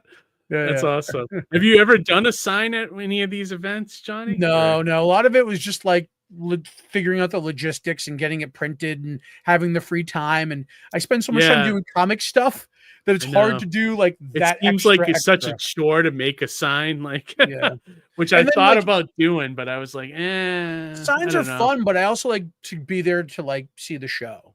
Exactly. You know what I mean? Exactly. I figured the shirt was enough for me, you know? Right. And speaking of shirt, you guys got me this awesome. Here, hold on. I'm just gonna move my mic real quick. This awesome. It's like, so Harry, it's like it's like DC and AEW are doing like a promo together. So that's cool. It's like it's all the wrestlers drawn up like by DC Comics artists and stuff. Cool. Isn't that a cool shirt? Yeah, it's pretty cool. They had a promo comic they were giving out at comic stores. I snagged Johnny a bunch of copies. Yeah, thank you for that. I gave one to Roger. He's appreciative. Oh yeah, absolutely. I wonder if they're gonna do like an actual AEW comic, like, or if that was just like the extent of it. I don't know. I'd like to see that. I think it would be cool. Nice. We I was gonna say you have all the first appearances of Darby Allin and who else is in that? Darby Britt Allin, Baker, Darby Allin, Swerve. Britt Baker, Orange Cassidy, Yeah, Swerve Strickland, Tony Storm, and Will Ospreay. That's They great. actually, so I got a print at Comic-Con for being at the panel. That's basically this as a triptych, Oh, okay. which is pretty cool. Yeah. That's awesome. Dr. Mass said we would just write on some cardboard and used to paint up bed sheets for concerts. That's cool. Oh, yeah. The other thing is you need enough people to be able to hold up a bed sheet, right? So you got to be able to. Yeah.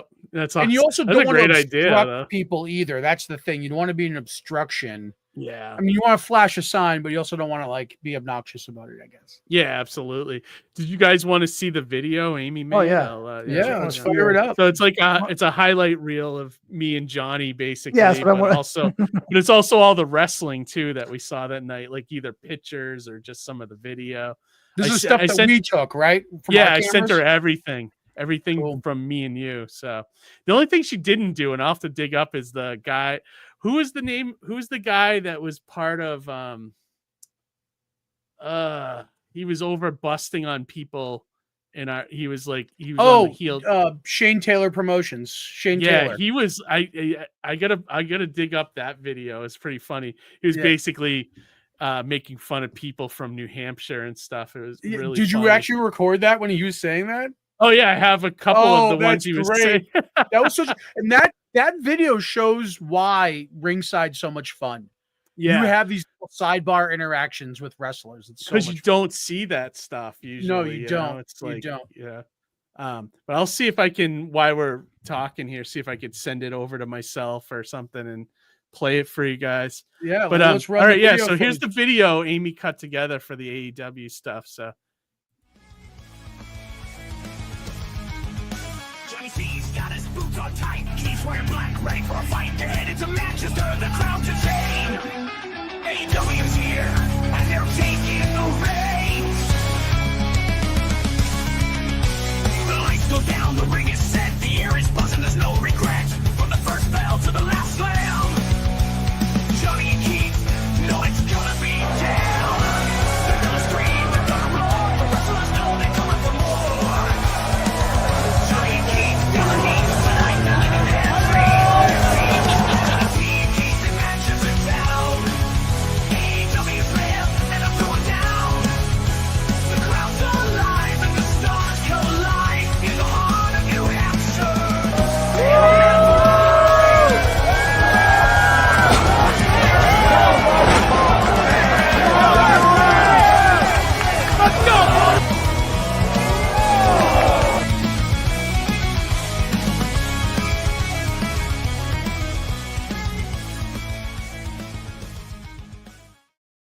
That was great. yeah, What Wow. a good job, Amy. Oh, that was awesome. I was getting That's sensory good. overload while Good. watching all There's these. a lot Like, going on, you know. right, I know, right? I like the AI generated song. Yeah, isn't that funny? That's funny. I like that. I thought that was great. I love it. The one that ends it. That picture you took of me, you, and your dad was awesome. And you So- got the AEW in the background, and I always try to get that usually before the show, and I realized like somewhere in the middle between matches, I was like, oh shit, I didn't grab the customary photo of me and him. So I was like, oh, this is perfect. Let's do that. You know what yeah, I it mean? came out good. So Yeah, it was really good. I don't know if this will work. Let me see if this is what did you say his name was again, Johnny? Shane Taylor Promotions. So Shane Shane Taylor. Taylor. So this the is guy, yeah. This is me catching one of the heels, like talking shit to the people in New Hampshire. And this is stuff you won't see on AEW because, it's the commentary. So you miss all this side stuff. But let me know if you can hear this. Dark Hang on. side of indie comics, really. Yeah.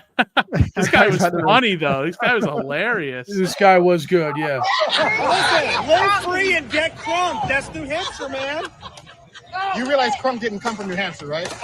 Listen, you're a visitor. You're a The more visitor. shit y'all stole. The more shit y'all stole. Yeah. But then he also this one was better, I think. So hang on. Don't nobody care about you drinking, dog. You live in New Hampshire. You should drink. You should. You're not wrong. So good. That was great. You should drink. That was great. That was good. Oh man, we have some funny stuff, and then like we got a picture with Bob, and he was like, "Oh, so we should tell people about Bob per se that Bob guy." And let me see if I can bring up his photo, so that way we have it for reference. But so they're basically when they switch between matches, there's like upkeep that needs to be done in the ring. Like for example, if somebody bleeds, they have to change the mat, or if there's debris from like a weapon, if they do like a weapons match kind of thing, then they have that they have to kind of clean up around. So one of the ring managers, the guy's name was Bob. So the ring announcer in between matches said, everybody give a round of applause for Bob. He does a lot of hard work. So we kind of grandized Bob every single time he walked by the ring or was, so we were all just chanting Bob, Bob, Bob, just really cheering this guy on because he's the guy behind the scenes that's helping keep the show moving, right? Yeah, one of the main dudes. So I took my opportunity. I was like, well, let's get a selfie with this guy. So, Dr. Mask, you won't regret it, man. It's a lot of fun. It is. You get swept up in it. Even like the small local shows are usually pretty fun too. Did you find the pic? Yeah, Johnny? It's downloading now to my system. It's syncing for my But we got for my pictures. Dropbox.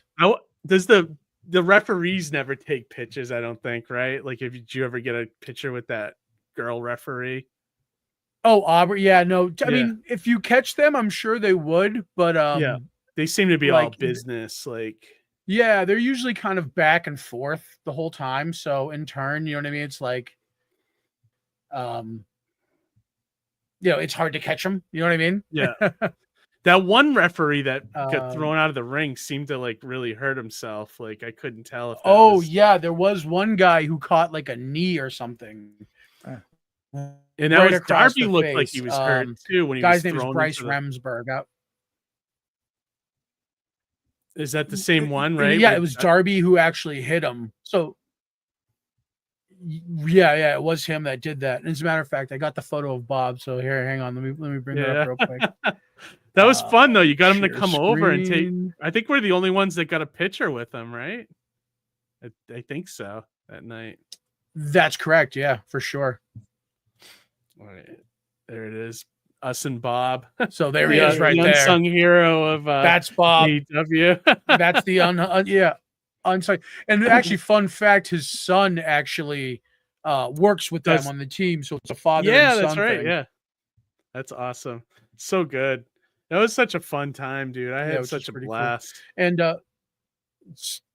it was tons of fun. And the other photo I was going to share is just the like I said, there's the photo I was able to take in front of the entranceway with the belt, with Swerve's belt actually. Oh, nice. I'm just pulling that up right. Yeah, I'm just pulling that up. Swerve have this cool swerve move that he does. He does, and I actually, if you watch that Dynamite, yeah. Oh, I do the swerve dance. Oh, nice. Oh, nice. Cool. Whose house? Swerve's house. I'm getting into AEW a little bit, Harry. You should start watching it. It's my fun. system's geeking out. It's gonna like get over. I don't want to cheat on my '80s wrestling. It is fun, and you know what? I don't know. Well, the fun thing about AEW is that they will actually like honor a lot of the old stuff. Like they did bring Ricky the Dragon Steamboat in once for a little bit, which was pretty cool. I saw on was it Rampage? They had Jake the Snake on one of the story segments. I was like, oh, okay, that's kind of cool. That's cool. So Jake the Snake is Yeah, Darby does always. Darby like takes more punishment than I think any wrestler I've ever seen. Yes, he gets ragdolled. Poor guy. That was another funny comment from the guy behind us when he's like, "Do something, you crazy fuck." He's like screaming at Darby. Well, because he's crazy. Like He even came over. This is another thing that you don't see on. Remember, he came over in our side, Johnny, and he to the other wrestler, and he goes, "Fuck you!" like right to him. Did you remember that? I wish I got that on camera. It was so good. I know, right? Well, and that's again the beauty of a ringside seat is you get these interactions. You know what I mean? Right. That was so good, and that was awesome because he jumped off of the entrance thing where they come out. Like, you know, there's those round circles. Right before the match, he was hovered up in there, and he jumped off of there to hit the guy. It was awesome. That's right. Instead of having his typical entrance, his entrance was jumping off one of the entrance ways. Yeah, it was awesome. Great idea. Yeah, fun stuff, man. I was just gonna say I have the photo of myself with the belt here. Oh yeah, hang on. Share. Hang on, let me bring that up. Hang on. There we go. Oh yeah, that's awesome. No, that's so cool. when did they take that picture? Was that before the show? They brought us out before the show. Oh, okay. Before it started, and they allowed us to take photos. As a matter of fact, I was actually able to take one with myself and my dad and my cousin. Nice. So we have one with all of us there. I'll share that one next here. Hang on one second. Amy says Darby Allin is one of my faves, but he always looks broken AF. Yeah, he does. Yeah, that's a good one of you guys. Yeah. We gave the belt to my dad. He's the champion. He's the champion patriarch of the family, the true patriarch, not Christian Cage. And then we also got I was saying how we got to meet some people too. So they gave us this like Q&A session, and we were lucky enough to meet FTR. Nice. All right, so if you're familiar with FTR, they are actually one of the best tag teams out there. And I was actually cool. I have my mouth open. I was just telling him that he should try this tequila Tierra Noble. So somebody had asked him to go, how do you deal with all the aches and pains of being a wrestler? And the guy with the mustache and the bald head, Dax Harwood, goes, tequila. So when I went up there, I asked, well, what's your brand? And I tried pitching him this other brand. I go, I swear to you, Tierra Noble, that's the brand to drink. He's like, yeah, okay, buddy. That's great. But yeah, good. A lot of fun overall. We had a good time. I'm glad you had a good time, Keith. Yeah. Like, I'm still learning some of these wrestlers because like Harry, I've been away from it for so long that I don't know a lot of these guys. And I guess that's like a testament to like Slambino was saying that like Stone Cold, The Rock, John Cena. Like, I wasn't watching wrestling at the time, but I knew those guys but because you know those names they broke through like to beyond the sport, So right, it's kind of weird too. Like I was getting gas the other day around here in London, and at the they have like little monitors, like TV monitors, like they play commercials. Like they had a Slim Jim commercial with Macho Man, like from the past. It's like a modern day commercial, but they had him in the TV playing in the background, saying, "Oh yeah, snap into it." Like oh my God, he still lives. Like he'll never not be that guy. Like, wasn't that like? But that was like, I mean, probably the most famous Slim Jim ad, I would say. Like, probably, yeah. right? Like who else? I mean, yeah. What else compares to that? He's synonymously equated with Slim Jim in that regard. You can't bring up Slim Jim and not have Macho Man. Oh yeah, shortly after. But how can they use that still with him not being around anymore? I mean, they must. I'm sure that's something that was owned by Slim Jim in terms of their footage from commercials from the past. So they could dig up and repurpose that. It's like Folgers digging up their old coffee commercials from Christmas to re-air them again. Yep. Dr. Mass said he loves FTR ever since NXT. Yeah, so that's the one thing I really enjoy about AEW is because that's really all I watch. So acronyms like letters like soup, NXT, FTR, AEW. Yeah. But you get to learn about like you said, Keith, you get to learn about the people as you go. And it wasn't for 5 years of watching AEW and kind of falling back into wrestling do I now know these things and learn the storylines, and I'm still learning new stuff. Yeah. And it's just like it's another fandom to fall back on. So like if I ever feel like comics fails me, I have wrestling to watch. You know what I mean? And vice versa. If wrestling ever fails me, there's plenty of comics to read. Yeah. I have a series of old school photos with wrestlers that I've met over the years. If you want to see some of those? Yeah. Do you have them handy? Yeah, I have them all. I have them set up because I want to keep it like a theme night tonight. Would you please bring those up? Yeah, definitely want to see that. All right, first I'll show the jacket that we were talking about earlier. I don't know if we can. Well, wait till you have the stuff up. Yeah. We can chit chat in between a little bit. All right, so here's the picture of the jacket that we're talking about. Oh, that's the one. That's cool. You had that? That's probably no. My friend had this. This is when I first got into it back when we were like 7 That's a 7 cool years old. Like, what jacket. is that jacket? $300, huh? Yeah, it's like set. Well, this is like probably overly priced, like $299. Like, but like when I saw that patch, like what the hell is that? You know, like and these guys like were really the guys that I was watching live on TV. You know, it's kind of cool. Yeah. That's I'll tell you, if somebody could replicate those ice cream bars, they'd make a fortune on them. Greg the Hammer Valentine. That's a good Super one. Mega Fest. So I was walking. Yeah, exactly. I was walking downstairs in this like dungeon. This like hotel, and I was like looking at it. I saw a table of like wrestling pictures. I was like looking at these 8x10s. And this guy's like, want an autograph? I'm like, I don't know, I'm not sure if I want. And I look up, it's like, Greg the Hammer. I'm like, oh my god, Greg the Hammer. I'm like, he's like, I want a picture. I'm like, yeah, all right. I wasn't going to take a picture. You weren't gonna do it? No, Why? I thought better. I don't know, but I guess he's a cool guy. He's a cool guy. Of course, classic. Hogan, Hulkster. Oh, Piper. was that it? Was that super? Oh, you met Piper. That's cool. That's the one I wish I could have met. This is when I met him, like probably months before he died. It's just like so, pretty sad. So that Greg the Hammer Valentine, do you remember what year that was? I probably can look it up actually if I. Because there was one year I was running around Super Mega Fest with a camera, doing like celebrity interviews. Okay, and at the end of the night, we ended up I was doing it for Gary's show at the time. And at the end of the night, we ended up at the Mickey Dolenz concert.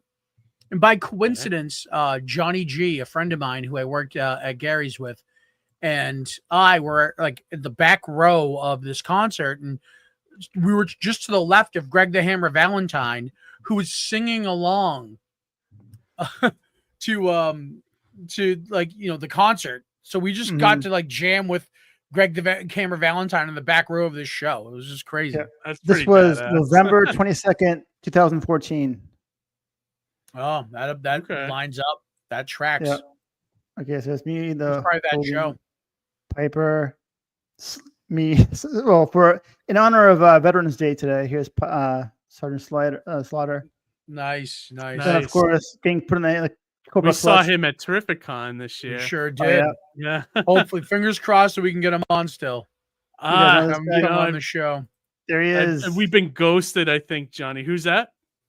Oh, there's Steamboat. Steamboat, right. Nice. Ricky the Dragon. At the same show, the Snake was there. I think this was like Rhode Island Comic Con one year, and Snake was there. I'm like, did he charge a lot to? No, he was pretty reasonable. I'm like, I had to meet it. It's like towards the end of the show, and I was like, hoping I would have loved it. Yeah, I'd like to. He was. Look how he's still in amazing shape. Snake was right next to him, but he had to leave early. He got sick or something, so he left early. But was hoping Jake the Snake is struggling with health issus. In fairness to that, yeah, I'm not sure. Oh, good old honky tonk man. Hammer pants or whatever. Yeah, that's great. Oh, there he is. I was at that show as well. Yep. Hexa, all right. Oh, nice. Hexa Jim Duggan. That's great. A good one. Oh, the man. Yep. Oh, and here's me doing it. Talking to me. The funny thing about this, I bought this microphone at Walmart specifically for this reason, to meet this guy, meet Mean Gene. And the second after the show was over, I returned it. Oh, did you really? I had no use for it, so could have used it now for the and show. Of course. Oh, Lou Ferrigno, 100%. Because I had to mention him during this podcast because he celebrated a birthday on Saturday, 73 years young. So we already ran the video at the top of the show. I know. Yeah. So I think That's it's so funny. I think it's That's great. Oh, and here's some logo work that I've done. So I had to take this Nice. logo here just to talk about selfless plugs, and then they wanted me to draw the rest. Like remove the lettering, so to like try. This is what the customer did, like make it look like this. And I'm like looking at the wing and stuff. Like I don't like that at all. It doesn't make any sense to me how the wing would end like that or whatever. So I made it like this. So Nice. That looks good, Harry. my version, yeah. Thanks. And that's all I got. But this week's shameless plugs. I'm trying to find a couple of pictures that of wrestlers I met. Nope. Sorry. Nothing crazy, but I'm trying to. You guys, I'm sure Johnny has a ton that he. Well, that he the can only show ones us. I have are with AEW guys. You have some good ones though. Like, was it MJF and didn't you meet Britt Baker and? Yep, met Britt Baker at New York Comic Con. Met MJF. He called me. He said, "What's up, type 3 diabetes?" That fucker. You did not break kayfabe, right? Did not break kayfabe. That guy goes to bed a heel. Yeah. I'm trying to download the folder here with all the pics of the talent, and it's not really showing up for me. Hang on. Let me Keith, I'm gonna send you a link. Let me see if you could pull this up. Okay. I got mine ready. I've only met a couple, run yours. Yeah, run yours real quick. Let's see. So of course, got Tony Atlas with the belt. Whoa. What's the size of that guy's Yeah, arm? no, really. It's like That's awesome. Like- Yeah, look how beefed he is. I know. Yeah. I feel like I'm in that scene from Predator right there. Yeah. It's like with the It's- arm. This was at actually it was like a Rock and Shock, I think. Like I don't remember what year it was. wasn't he at your show one year? He was at my show, like my second Comic Con in Yeah, Plastic right. City. He was cool though. He called me up on the phone one time to get the details for the show, and we ended up talking for like 45 minutes, just about I don't know what I can't remember our conversation. It was like he was talking about something he was watching on TV. I remember that, and then like we ended up talking about that for like 45 minutes. Wasn't he a part of that? Wasn't he a part of that Brody thing? Story back in the day. Like he knew like what happened. Oh yeah, I think so. Yeah. Oh, and then this yeah. is my other one, Animal, before he sweet. died. Yeah. This was with Oh, this was wow. at Terrific Con, and it's with Samino. With Smino. You got to wear the pads though, huh? I did, yeah. That's cool, So that was man. cool, That's pretty yeah. cool. So that was pretty awesome. I was loving that. The Road Warriors were the best, man. I love them. I thought they were a great tag team. Yeah. All right, let me see. So what did you send me, Johnny? All right, let me see. They were like Demolition Plus. Oh yeah, here's all your photos. Okay, hang on. It's easier for me to show them probably without crashing your system. There was a third guy, Axe Mash, and who else? There was another third. Oh, so here's Johnny with Darby. That's cool. Yep. Me and Darby Allen. That was like one of the Let me see first if we can make it. first chances I had where I could, I met talent or whatever. Where was this? This is at Terrificon. This was at Mitch's Was it at show. Terrificon? Nice. Yep. That's I'm cool. wearing, actually, I completely forgot I was wearing my Espresso Presto apron from the booth.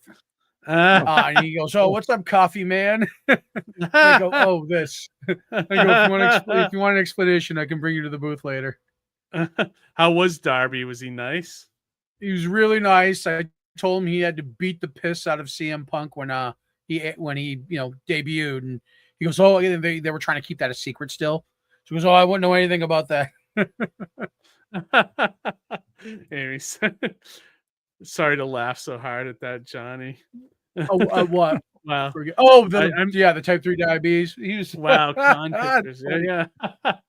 So funny. That's some heel shit. It's funny. Yeah, it is. So, all right, let me see what else we got here. So that's two of Darby. Is this anyone right here? This is Tay Mello, who is Sammy Guevara's wife. She is a wrestler as well, but she's been absent for a while because her and Sammy got married and they had a kid. So she's actually, I think, a jiu-jitsu expert. And Brian gave her a T-shirt. So that's why we gave her a free T-shirt. Oh, nice. That was Terrificon as well. Yep. And then her husband Sammy is the next one over. Nice. Sammy Guevara. Yep. Sweet. Yep. So some of these were just like they happened to be walking by the booth.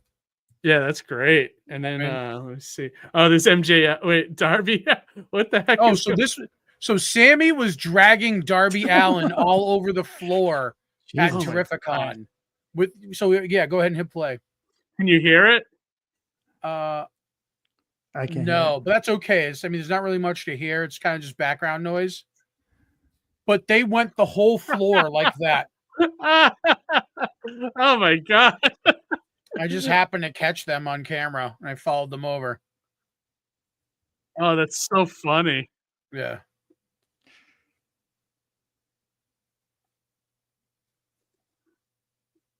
Oh wow. Oh, that's so funny. Darby's, like you said, crazy MF, man. Yeah. And his MJF does not break MJF. Fuck. He's an amazing heel. He's probably one of the best heel wrestlers of our time right now. He's good. I gotta admit, he does do a good job at it. Oh, he's amazing. So there was a photo of him at a convention this weekend where a fan asked him to take a photo with the WWE belt, and he did it like holding it up like it was garbage. And then when the photo was done, he threw it. No, is this someone right here? Who's this? This is Danhausen. So Danhausen is not only a wrestler, but he's an internet personality. And he's got this gimmick where he's got the lurch like Mr. Burns from The Simpsons. Okay. And he speaks with like this very nice, very evil voice like this. So that's his shtick. And he's kind of painted like Pazuzu from The Exorcist. That's very big for a wrestler. Yeah, his shtick is very nice, very evil. Mm-hmm. Oh, is this Orange Cassidy? Oh, nice. Orange Cassidy. He told me he wasn't going to stand up. Why? Was he hurt? No, because he goes, I'm not going to stand because he doesn't care. Wow. Yeah. It's part was of his he shtick. dick or he's not a dick? No, he was cool. He was just like, I'm not going to stand up. Like, he was just in character. You know what I mean? Oh, okay. Gotcha. Yeah. Okay, that's cool. It would have hurt me if he was a dick. And that's actually that's also my good friend Steven Petrovelli. He's a comic creator as well. He created the book Sweetie. Oh, okay. And this is Hangman Adam Page. Nice. He was world champion at the time. This was at C2E2. Nice. 2021. Did you happen to catch him on the floor? Is that what? Or I paid for this. I paid for the thing. It was an autograph and a photo with him. He had just become champion. His championship looks different. run. Yeah. Well, he wasn't a heel then. He was a face. Okay. Yeah. This is Kayla Sparks. She's an indie talent. She's undercard at AEW occasionally. So if she's like local to the area, sometimes she'll wrestle. This was at Saratoga Comic-Con. She is one of the nicest people I've ever met. Oh, nice. Her gimmick's the Spice Ranger. What's the Spice Ranger? I don't know. I think it's a Power Ranger Spice Girl riff thing. Oh, okay. Yep. This is Ortiz from Santana and Ortiz, Pride and Powerful. They're no longer part of AEW, but they were AEW talent at the time. Awesome tag team. This is the week after they had a blood and guts match, which is two arenas side by side, encased with the steel cage, no holds barred, everything goes. His tag team partner, Santana, was like seriously injured in that match prior. So that's why he's missing from this photo. Nice.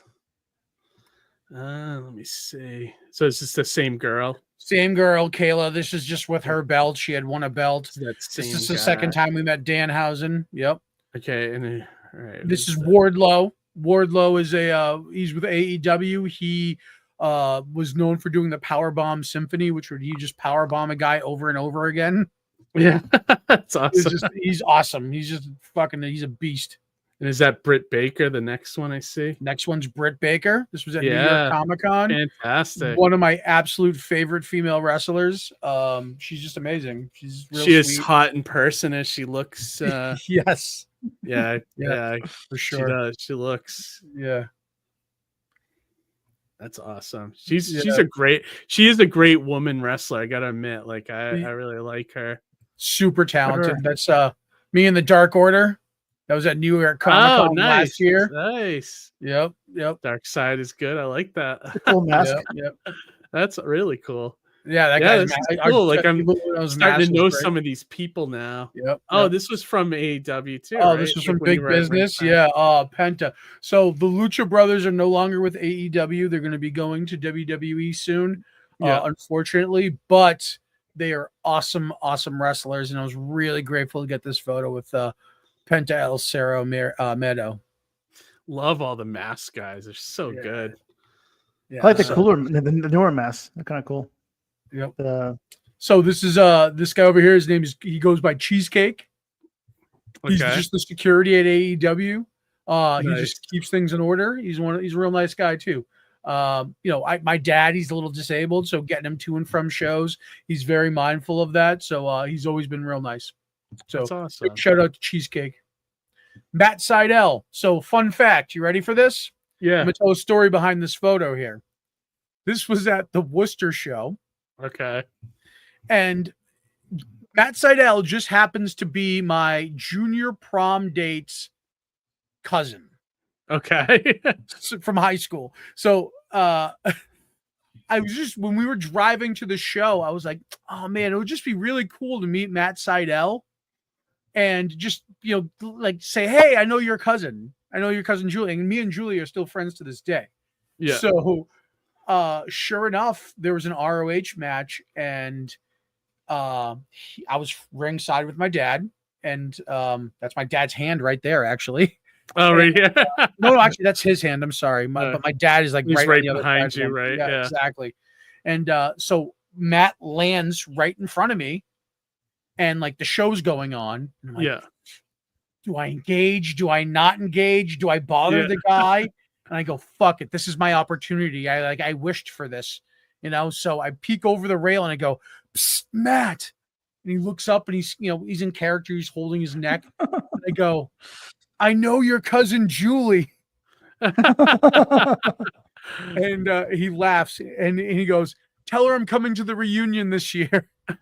And then I was like, if that wasn't cool enough, I took it one step further. I was like, can we send her a photo real quick? He's like, real quick. Because it was something where I really shouldn't have done that or shouldn't have asked him for that because he's working, Yeah. But he's so good. He's so good. I had my phone ready to go. Yeah, he got, as he was getting up, we snapped the photo real quick, and then he turned around like he was like, oh, that guy got me real good. He stayed in kayfabe while snapping the photo. This guy is an ace. So that's acting. That's such great acting. He was able to snap a photo with me as he was getting up and playing off that he just got hurt. See, if they had the Slammy Awards still today, they could honor that moment. Yeah, right. They should honor Matt Seidel, the man. Right. That's the security guy again, right? There's your dad right there. Yeah, there's my dad in the background. Ricky Starks, another individual. Oh, okay. Not with AEW. Well, he's still signed with AEW. He's just been off TV for a very long time. Okay.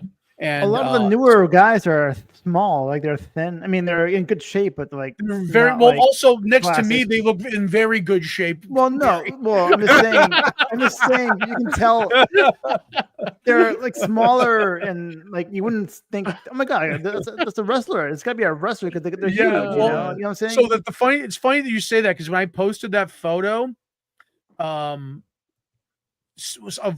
one of my female friends on Facebook, like, called out a piece of his anatomy. She's like, his blah, blah, blah is amazing. And I'm like, well, I don't even know what that is, but she complimented his physique. I think I have a few here of Ricky Stark, so you might want to jump to like, okay, I'm just gonna something like that. Yeah. All right. Oh, and this was this past Terrificon. This is Samoa Joe. No. Yeah, I got to fist bump him as he walked by our table this year at Terrificon. That's awesome. You guys got a photo with him. This is the only thing I wanted out of Terrificon was to meet Samoa Joe. And not only did I get to serve him coffee that he loved, so cool. But he came to the booth and he took photos and he was just so cool. So big shout out to Samoa Joe. Is he is he out for a little while now on AEW? What's going on with him? So he dropped the belt to Swerve so that Okay. he could go film Twisted Metal. Okay, is he gonna come back And after he's that? probably due to come back soon.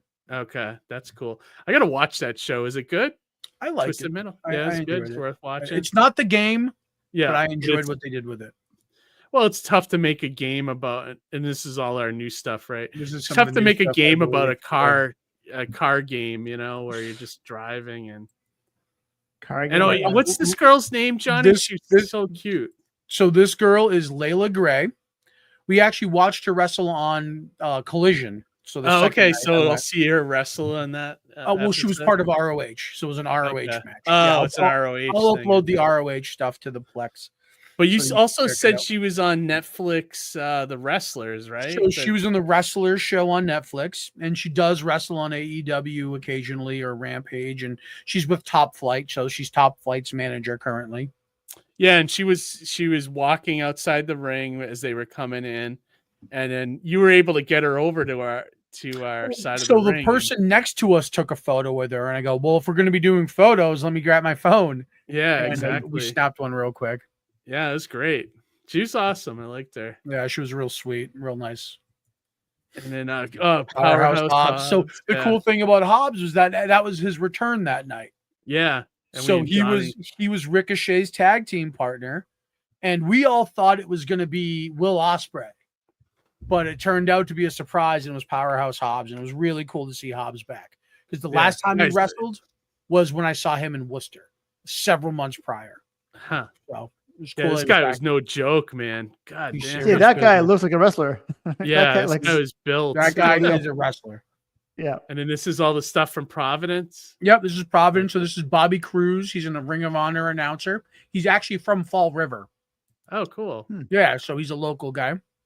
That's my dad. They my seen your cousin dad Roger. in there, yeah. Yep, there's us and FTR. Yep.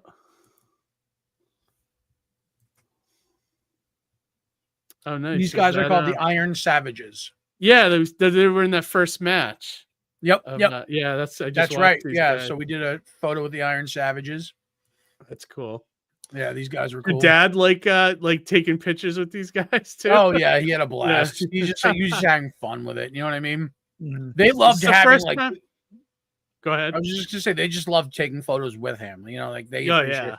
When Is this FTR the- came in, the first thing he goes, "We watch you on TV every week," and they were just big smile on their face. They're like, "Oh, thank you, sir."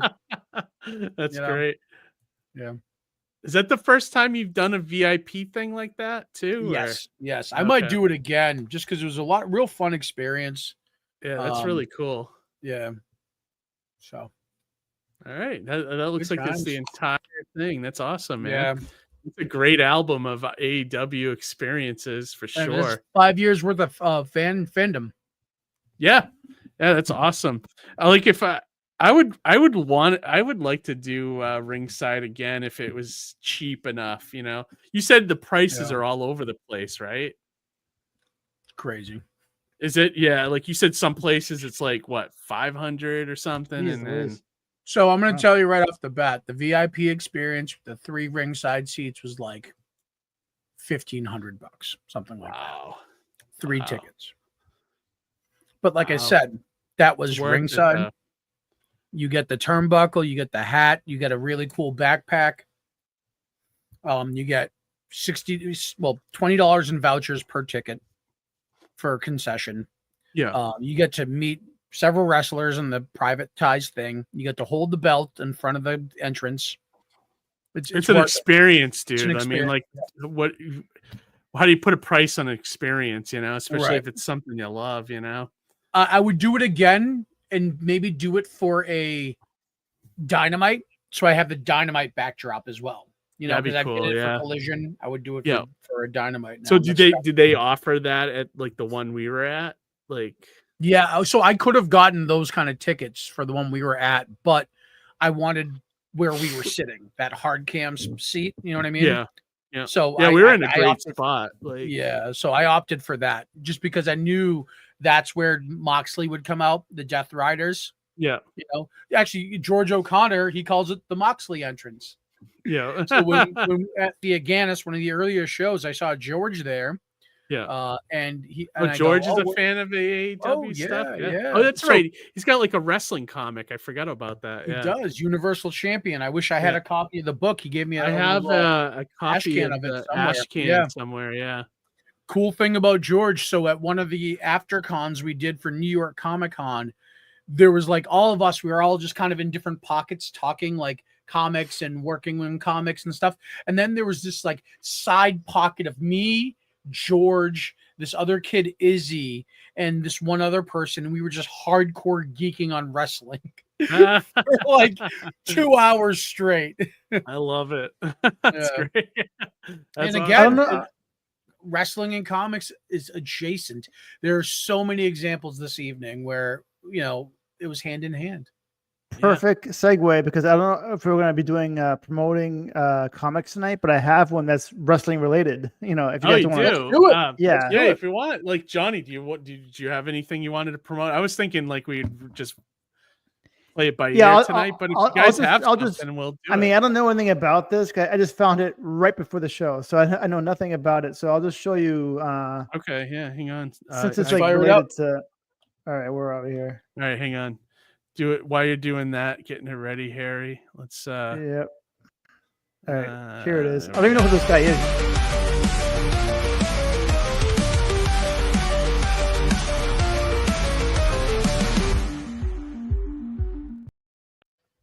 All right, what do you got? Let me see. Do you guys know who this guy is? Maven? No. I've heard of Maven. Former WWE superstar Maven Huffman is now a time-traveling bounty hunter from hell. Okay. And this is a comic? Yeah, I guess. Maybe it's a movie or something. Is he trying to fund a movie or something? I don't know. I thought it was a comic for some reason. Sometimes they fund films and stuff on. Well, it says issue 1. Maybe okay. One, So there is maybe. Yeah. So I don't know. I don't know. I click on it and I don't even know that. Well, yeah. Wait. Maven has a comic. Here we go. Wait. there he is. Yeah. I don't. I think I've heard of his name, but I don't really know him. I'm not familiar with him. Yeah, I'm not familiar. This is an era of wrestling I did not watch. It was one of the parts. It seemed like for a while there that there was a lot of comic creators making wrestling comics. It seemed to be a thing happening for a while. It's cool artwork. Yeah, that is right there with the book. That's a really cool panel right there. Yeah.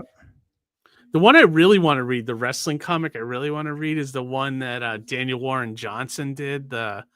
Do a power bomb. Did you ever get to read that one? Oh, Johnny? I haven't. I've heard of it though. A lot of people have recommended that. Yeah, I've heard it's really good. I gotta check that out. Me too. I never read anything by him until I've read the new Transformers series, and his writing on that is spectacular. So I'm curious to see what his other stuff's like. I'm pretty sure it's on Global Comics, and I just renewed my Global Comics subscription. What is Do the Power Bomb? Yeah, so Nice. I can actually probably read it and check it out through there. Nice. I've actually been reading Transformers through there. Oh, right. Do you like I'm it? liking it so far. So I've been reading it great. digitally and preserving the issues you got me. Yes. How far are you in? Issue 2, I believe. Okay. So I'm so you're not very too beginning. far. Yeah, very beginning. Yeah. Did you get to the part with I don't want to spoil it, but it involves a deer? I don't think I have yet. Okay, that's all I'm going to say. I don't want to spoil it. It's just like when I read that part, I was like, "Oh, this is great! Like this is really good." The funny thing I noticed about reading digitally is you lose track of what issue you're actually on. Oh, because it goes right into the next one. It goes right into it, and I'm like, okay, so what issue am I on again? So I can't be certain what point I'm at. Okay, I don't want to say anything because it keeps. Believe me, when better. I read it, I'll text you. I'll be like, okay, totally know what you're talking about now. Yeah, and that series just keeps building. It keeps getting better and better by the issue. It's awesome. That's I like the new kids, and I like how it's like G1, but it's like it's unfolding a different way. Like the same events happen, but it's unfolding a different way, and I like that. It feels like a reimagined version of G1 for sure. Yeah, exactly. And like I love that Daniel Warren Johnson kind of goes with Cliff Jumper instead of Bumblebee. I'm like so sick of Bumblebee, so yeah. I was like, that's cool. I like that, So it's a good alternative. It is. It really is. Like he knows what he's doing. Let's put it that way, Yeah, good stuff. So and if you like that, you gotta read the G.I. Joe stuff too if you're on there. Yeah, I'll have to. So again, another beauty of having the Global Comics subscription. Now that they have almost every publisher except for Marvel, whatever you want is out there. That's awesome. So yeah, definitely tackle. So you got to read the Duke mini and the Cobra Commander mini, and then the next two is Scarlet and Destro, and then they're launching the new G.I. Joe title. I believe next week is the first issue. So I'll probably review it on the channel too. So, but that's the newer stuff. And then they also have the Larry Hama one, which is continuing the numbering. That one's okay.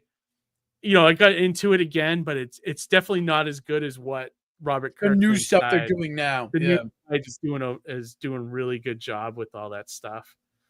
And you can tell it's like reignited all this 80s love because Dynamite brought back Thundercats. They're bringing back Silverhawks and all these cartoons as comics because of it's all reactionary to that. It's all reactionary to how good the Energon. We were saying the other night how things are reactionary, right? There was an era where DC was reactionary to Marvel. Absolutely. And they're all looking for that next trend, right. And we were saying, I was telling you how I felt that a lot of WWE now is reactionary to what AEW was at its very beginning when it was hot and just getting started and that kind of thing.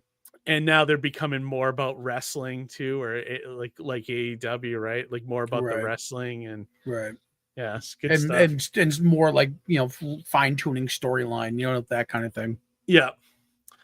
For my pick real quick, I was just going to share this again. But great pick, Harry, though, by the way. Yeah, well, no, I was trying to relate it to tonight's show. Like, keep it a theme, Yeah.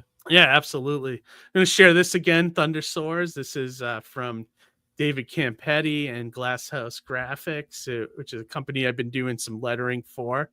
They have this campaign that is live right now. It's kind of like good all ages comics with scientific family that gets sucked back into time and has to help the Thundersaurs, which is like sentient dinosaurs. So that's pretty fun book. Yeah, it's a fun book. It's drawn really well, and I think a kid would love this book. So if you're looking for more all ages books for your little ones, this would be perfect for them. So check that out, Thunder Soars. I did a little bit of work on this, not much. Like I went and fixed some of the lettering mistakes that were on this. So it was a touch-up work. You didn't letter it from A to Z. Yeah. Okay, gotcha. There's like little this is just getting way into the weeds, but little things with lettering, like so when you do a capital I in lettering, you can't have the crossbar. You know how there's the crossbars on the top and bottom of an I? Yeah. So with lettering, it's a strange thing with comics. Like you can only have the crossbars when it's like when you're talking about yourself, like I or I'm, But if your sentence begins with like the letter like in, like say or invincible or invincible, you can't have the crossbar I's there. It should just be lowercase. So it's a weird lettering thing. So why is that? Why is that? It's like I don't know. It's something in comics that they decided that's a standard. So there was a lot of mistakes like that on this comic that I went and fixed, and little things like that, changing like a sentence here and there for them and things like that. So it was a lot of touch-up work. But I told them I would mention it on the show because at the time they don't even think they hit the goal, but it looks like they are over the goal now. So, but David's going to come on in a couple weeks, I think. And I'm excited about this comic rack he's doing. So that I want to we'll see. be I want to see talking what the about. deal is. I'm psyched to find out more. Yeah, I think it's going to be cool. Like anybody looking for a full size comic rack that's going to be coming to Kickstarter soon, which is really cool. It's just a great idea. I'll let him explain when he comes on, but it's got That's a some good tease. That's a very good tease. Good modern differences from the old comic rack, and I think it's modern updates that people will love. And I think if you ever wanted one for your basement, this is your chance to get one at a reasonable price. Like the price, like I think when Diamond was selling comic racks for a while, I think they were like $600-700 or something. That's like that. wild. Yeah, isn't that crazy? But David is going to be doing his for like half the price. So, I mean, if you ever want a comic rack for your man cave or something, this is the time to get it. You know? Yeah. So it's be cool. So he'll be gone. I don't forget when I booked him, but he's coming on. He'll come on like a half hour and just talk about it before our guest that night or whatever, you know. So, but yeah, last thing I want to share too before we start closing things out here. Just want to share the campaign again. Getting close, guys. I'm almost there. I'm at 74%. We're at 1,482. Wow. So with 16 days, there's 16 days. Yeah. I think I can Plenty do of one time. thing.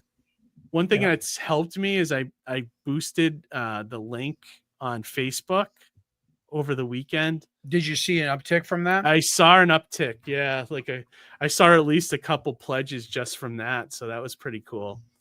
That's good. I think this week I'm going to try to schedule out, go on some other live streams. I was on one yesterday and probably try to go on a couple more just to kind of promote and get word out. And the other good thing about Indiegogo, if we hit the 30-day mark, I can re-up it for another 30 days, which is cool. Which you should do anyway, I think, by default. I think so. Get a little bit of extra push on the campaign. Yeah, absolutely. So I'll definitely do that. But yeah, so far so good. I think it's looking good. So I'm pretty happy with where it's at, and I'm hoping it overperforms at some point, you know, because once I hit that goal, I'll be happy and I can just kind of lay back a little bit, you know. Right. And undoubtedly you will. It's just a matter of like time frame. You know what I mean? You have to think you only recently launched. Yeah, I know. It's true. I wish I spent more time with the pre-launch stuff. Like I could have done a lot more, went on some shows, raised a little more awareness, but what are you going to do? You know, yeah, it's a tough year too. So it is. And I'm also trying in the background, trying to get stuff set up for Plastic City too, because we got a date for 2025. So now I'm going in my spare time and I'm doing all the, you know, I need pictures for the Facebook. I need pictures for the event. I need pictures for Twitter. I need blah, blah, blah, blah, blah. Yeah. You know, I have this whole list that every year I got to do all this stuff to get it ready. And then, so I'll probably put up the, we're going to be August 23rd, 2025. It's like the third or fourth week. I think it's the fourth week of August.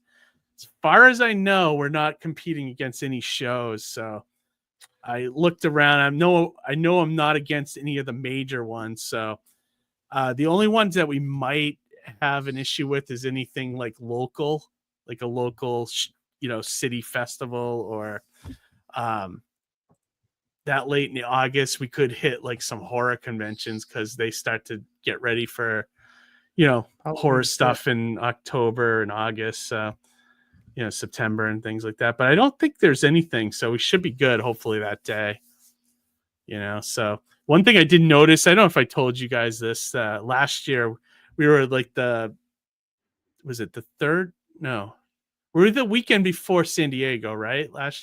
This past year. I think we were the weekend before, right? Yeah, that was correct. Yeah.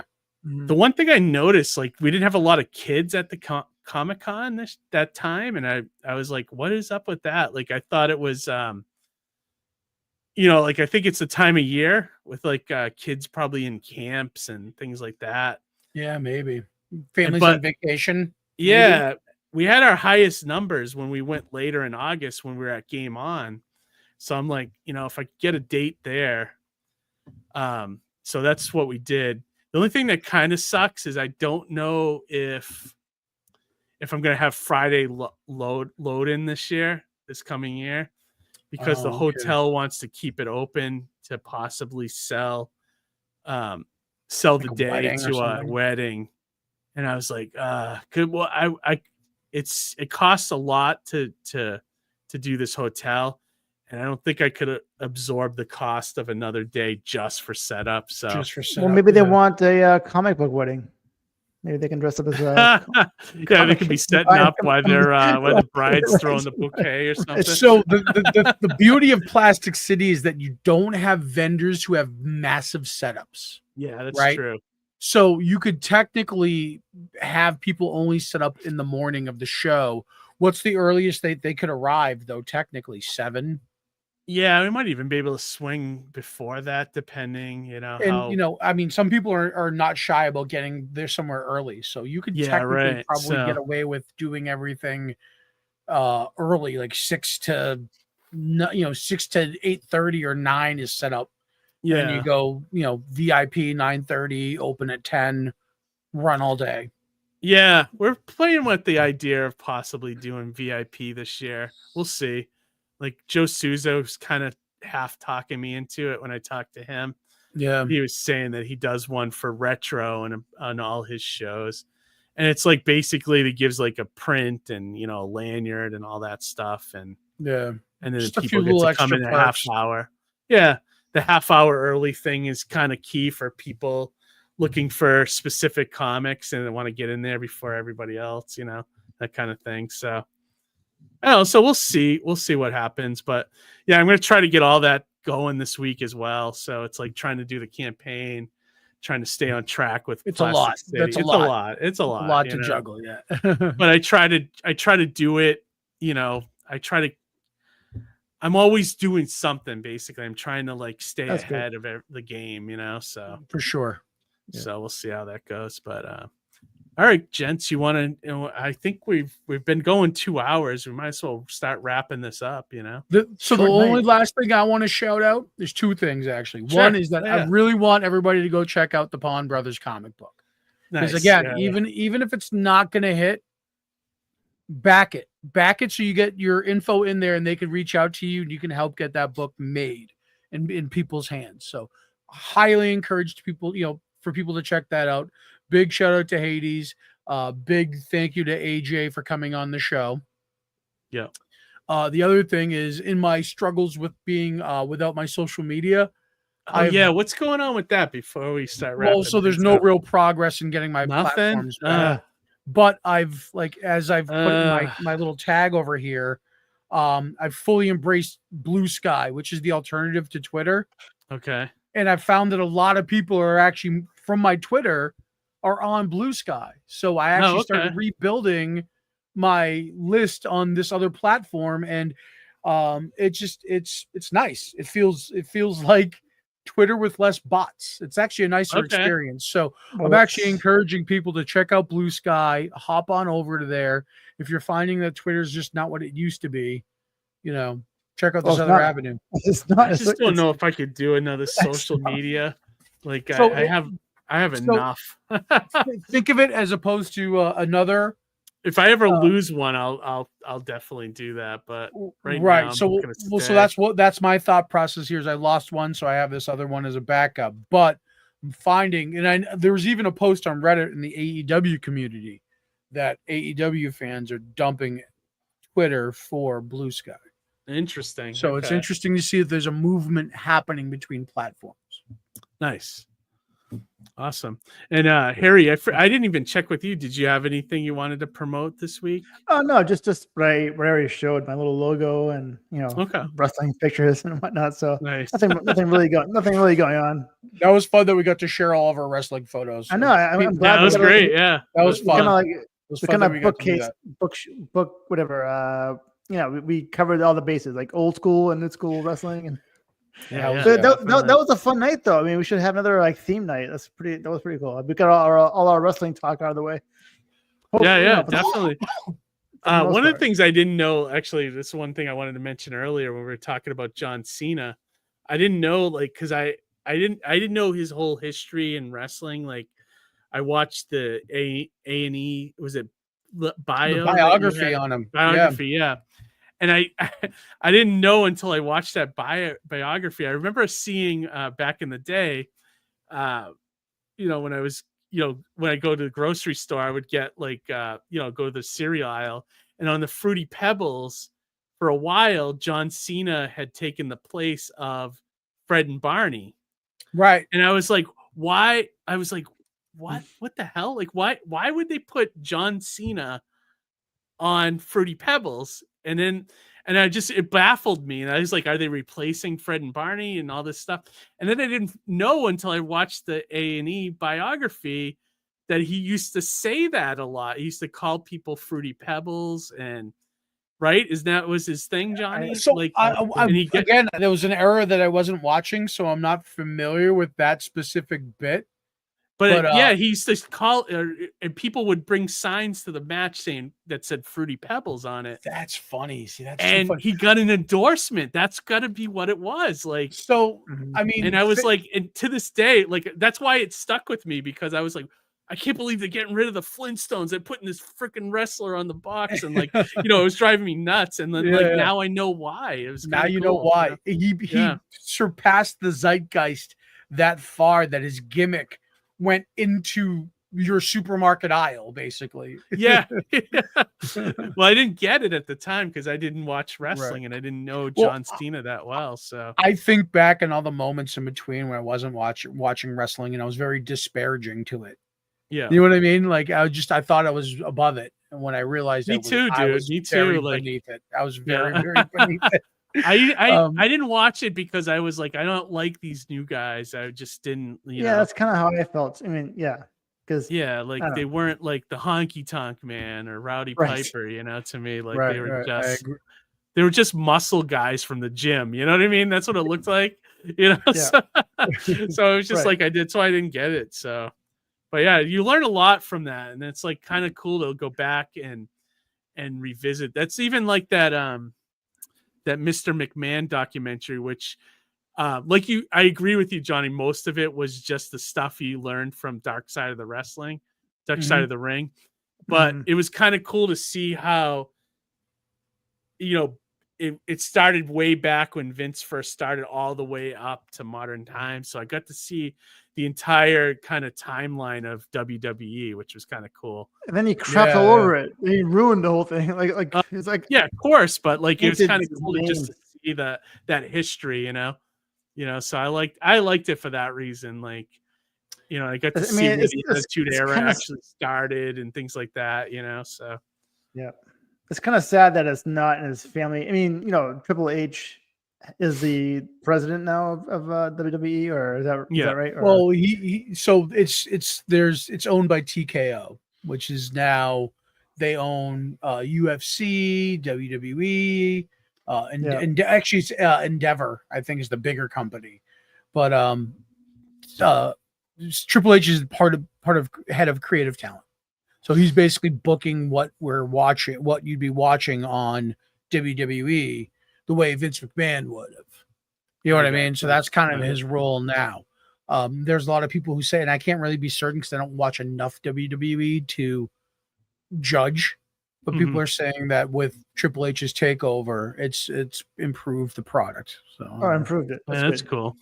I did watch one a couple months ago at the boss's house, and it was pretty good. I didn't know any of the wrestlers, but I was enjoying it. I was enjoying the watch, and it was like it was very AEW like, in fact, as far as like how long the matches were and things like that. The technicality of the matches. Technicality of it, yeah, definitely. Yeah. So one of the people that started AEW, Cody Rhodes, is now the world champion over at WWE. So, he started the competition and then jumped over to the flagship.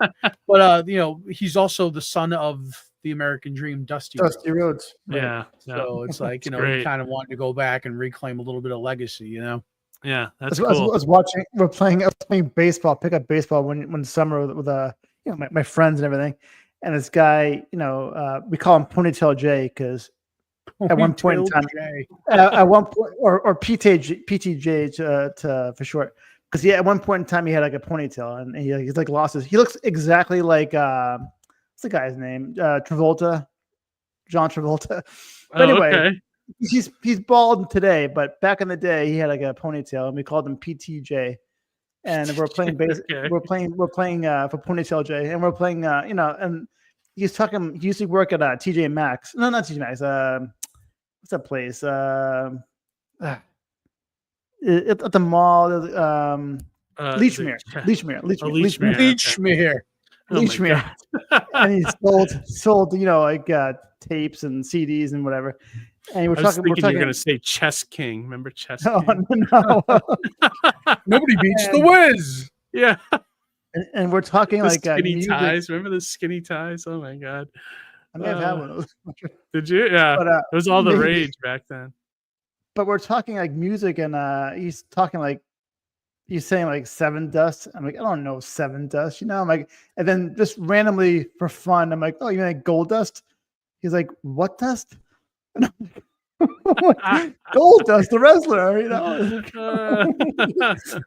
like random, like yeah, idiot. that's funny. Shut up. So good. But all right, guys, we're gonna wrap this one up.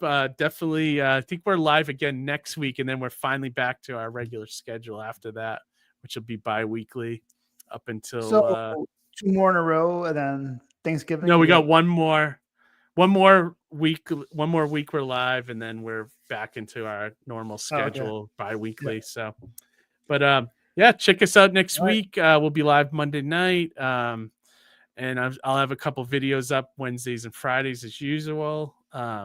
Usually I cut up live streams or a comic review or something like that. So check that out. Like, subscribe, do all that fun stuff. Check out the Prawn Brothers. Yeah, check out the Pawn Brothers comics. Check out AJ Slambino's YouTube and TikTok. And check it out. Read some comics. Yep. Right. All right, you guys, any last words before we close this one out? Watch some wrestling. Yeah, there you go. Watch some AEW. All right, guys, have a great week, and we'll talk to you later. Good night.